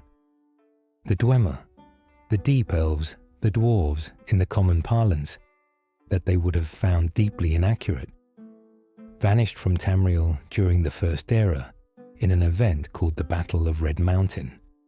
Every member of their civilization disappeared simultaneously, leaving behind their buildings, their machinery, and their former slaves, whom they had blinded and transformed into something no longer recognizable as the snow elves they had been.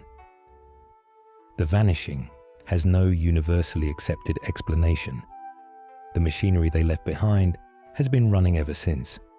4,000 years without a maintenance crew, powered by mechanisms that no current school of magic or engineering fully understands. walking through a Dwemer ruin is walking through an infrastructure that has outlasted its creators by an enormous margin and shows no sign of stopping. The Centurions patrol. The gears turn. The steam vents. Somewhere in the deep levels, something that was built to serve a civilization that no longer exists is still serving it, or at least still operating, which in the absence of any living Dwemer to give it purpose, amounts to the same thing. Mzinchalev has particular scale. It extends significantly deeper than many Dwemer ruins, and the lower sections show evidence of the kind of activity the Falmer have been conducting in the ruins since their creators vanished, which is to say the activity of creatures that are deeply adapted to underground living and not interested in the original purpose of the spaces they occupy. They have made the Dwemer corridors into something else, layered their own habitation over the original architecture in ways that tell a compressed story about what 4,000 years of underground existence does to a people. The Snow Elves, who were subjected to the Dwemer's experiments, did not simply degrade into the Falmer. They adapted, thoroughly and irreversibly, to conditions that would kill an ordinary person. And what you encounter in Mzinchalev's depths is the result of that adaptation, operating over the full span of post-Dwemer history. Grimsever is at the deepest accessible point of the ruin, past a Dwemer centurion that defends the final chamber with the specific relentlessness of something that has been waiting to defend this space for 4,000 years and regards the wait as entirely reasonable. The sword itself is distinctive. Glass construction, enchanted with paralysis. A weapon that reflects Mjol's preference for disabling enemies rather than simply killing them, which is consistent with a character who has strong opinions about the ethics of violence even while being excellent at it. Glass weapons in Skyrim come from a specific tradition of elven craftsmanship, lighter and sharper than steel at the cost of durability, requiring materials available primarily through trade with Morrowind. A glass sword enchanted with paralysis is not the weapon of someone who approaches violence carelessly. It is the weapon of someone who has thought about what they want violence to accomplish and built their equipment around that goal. Mjol made this choice deliberately, once, and losing the sword was losing the physical expression of that deliberate choice. Returning Grimsever to Mjol triggers a transformation in her that is immediate and visible. She becomes a follower, one of Skyrim's best, given that she is flagged as essential, meaning she cannot be killed by enemies, which provides a kind of narrative protection alongside the practical benefit. But the reason she is essential, and the way the questline deepens if you continue to pay attention to her, is worth examining. Mjol knows things about Riften that she does not volunteer immediately. She knows the structure of the Blackbriar family's power. She knows how the Thieves' Guild operates within the city's legitimate economy. She knows which guards are honest, very few, and which are on the payroll of one criminal enterprise or another. This knowledge comes from somewhere. She has been in Riften long enough to observe, and she is intelligent enough to have assembled a coherent picture from her observations. When she speaks against the Guild and the Blackbriars, she is not speaking from ideology alone. She is speaking from an information base that she has accumulated carefully. Erin, her companion, is a subject of player speculation that the game encourages without resolving. He was the one who found Mjol after her near death in Mzinchalev, who brought her back to civilization, who stayed with her through her recovery. His attachment to her is genuine, but it has the quality of attachment that has been sustained well past the point where ordinary gratitude would have suggested he return to his own life. If you ask NPCs in Riften about him, the responses are careful. He is her friend, described with a slight hesitation that suggests the city has noticed the intensity of the arrangement without finding a category for it. He is present in essentially every scene involving Mjol. He does not have an independent social life. He watches her with the specific attention of someone whose purpose is organized entirely around another person's safety or proximity. Mjol herself, if you push the relevant dialogue, expresses a complicated affection for Erin. She knows what she owes him. She is not unaware of the quality of his devotion, but she has not fully confronted what it means or what she wants to do about it. The questline does not force a resolution. Mjol and Erin exist in their arrangement, moving through Riften together, available as a constant human texture in a city that is otherwise defined by transactional relationships.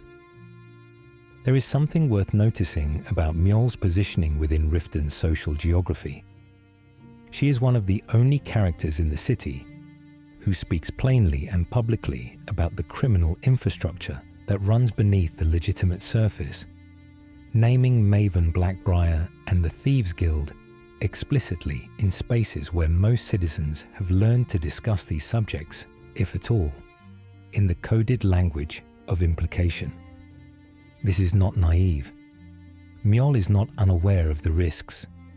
She has made a calculation that visibility is its own protection, that a person who is openly critical and openly present and openly difficult is harder to disappear quietly than someone who whispers concerns in private. She is daring the people she criticizes to make an example of her, trusting that the cost of that example would outweigh whatever she represents to them as an irritant. It is an interesting gamble, and the city of Riften appears to have accepted it, though barely. Maven Blackbriar regards Mjol with a contempt that carries some respect in it, the way powerful people sometimes regard those they have decided not to destroy but cannot fully ignore. The guild watches her. Nobody moves against her. The equilibrium holds. When you take her as a follower, you are disrupting that equilibrium in a small way. You are giving Mjol something she did not have before, which is someone with the capability to move alongside her criticism. You are making her mobile in a province where she had been stationary. What she does with that mobility is, as most things in Skyrim, entirely dependent on where you choose to take her. What the questline offers in total is an extended meditation on purpose and its loss. Mjol lost Grimsever, and losing the sword was losing the particular version of herself that carried it. She's been in Riften since, not defeated but suspended. A warrior in a city that does not offer her the kind of fight she knows how to have. Returning the blade is returning the possibility of motion. It is why her transformation from stationary observer to active companion is so immediate. She was not choosing to stand still. She was waiting for the moment she could stop.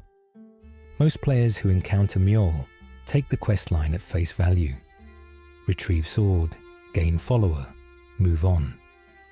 The version where you sit in the Bee and Barb and talk to her extensively, where you speak to Erin separately, where you ask the city's other residents about their history, where you pay attention to the specific ways she's been watching Riften's criminal ecosystem from her stationary post. That version is available, but requires investment that the surface narrative does not demand. It is the kind of questline that only reveals its full depth to players who are already in the habit of asking questions the game does not require them to ask. Rest now, cozy nights. The fire is still burning, and Skyrim's roads will be here when you wake.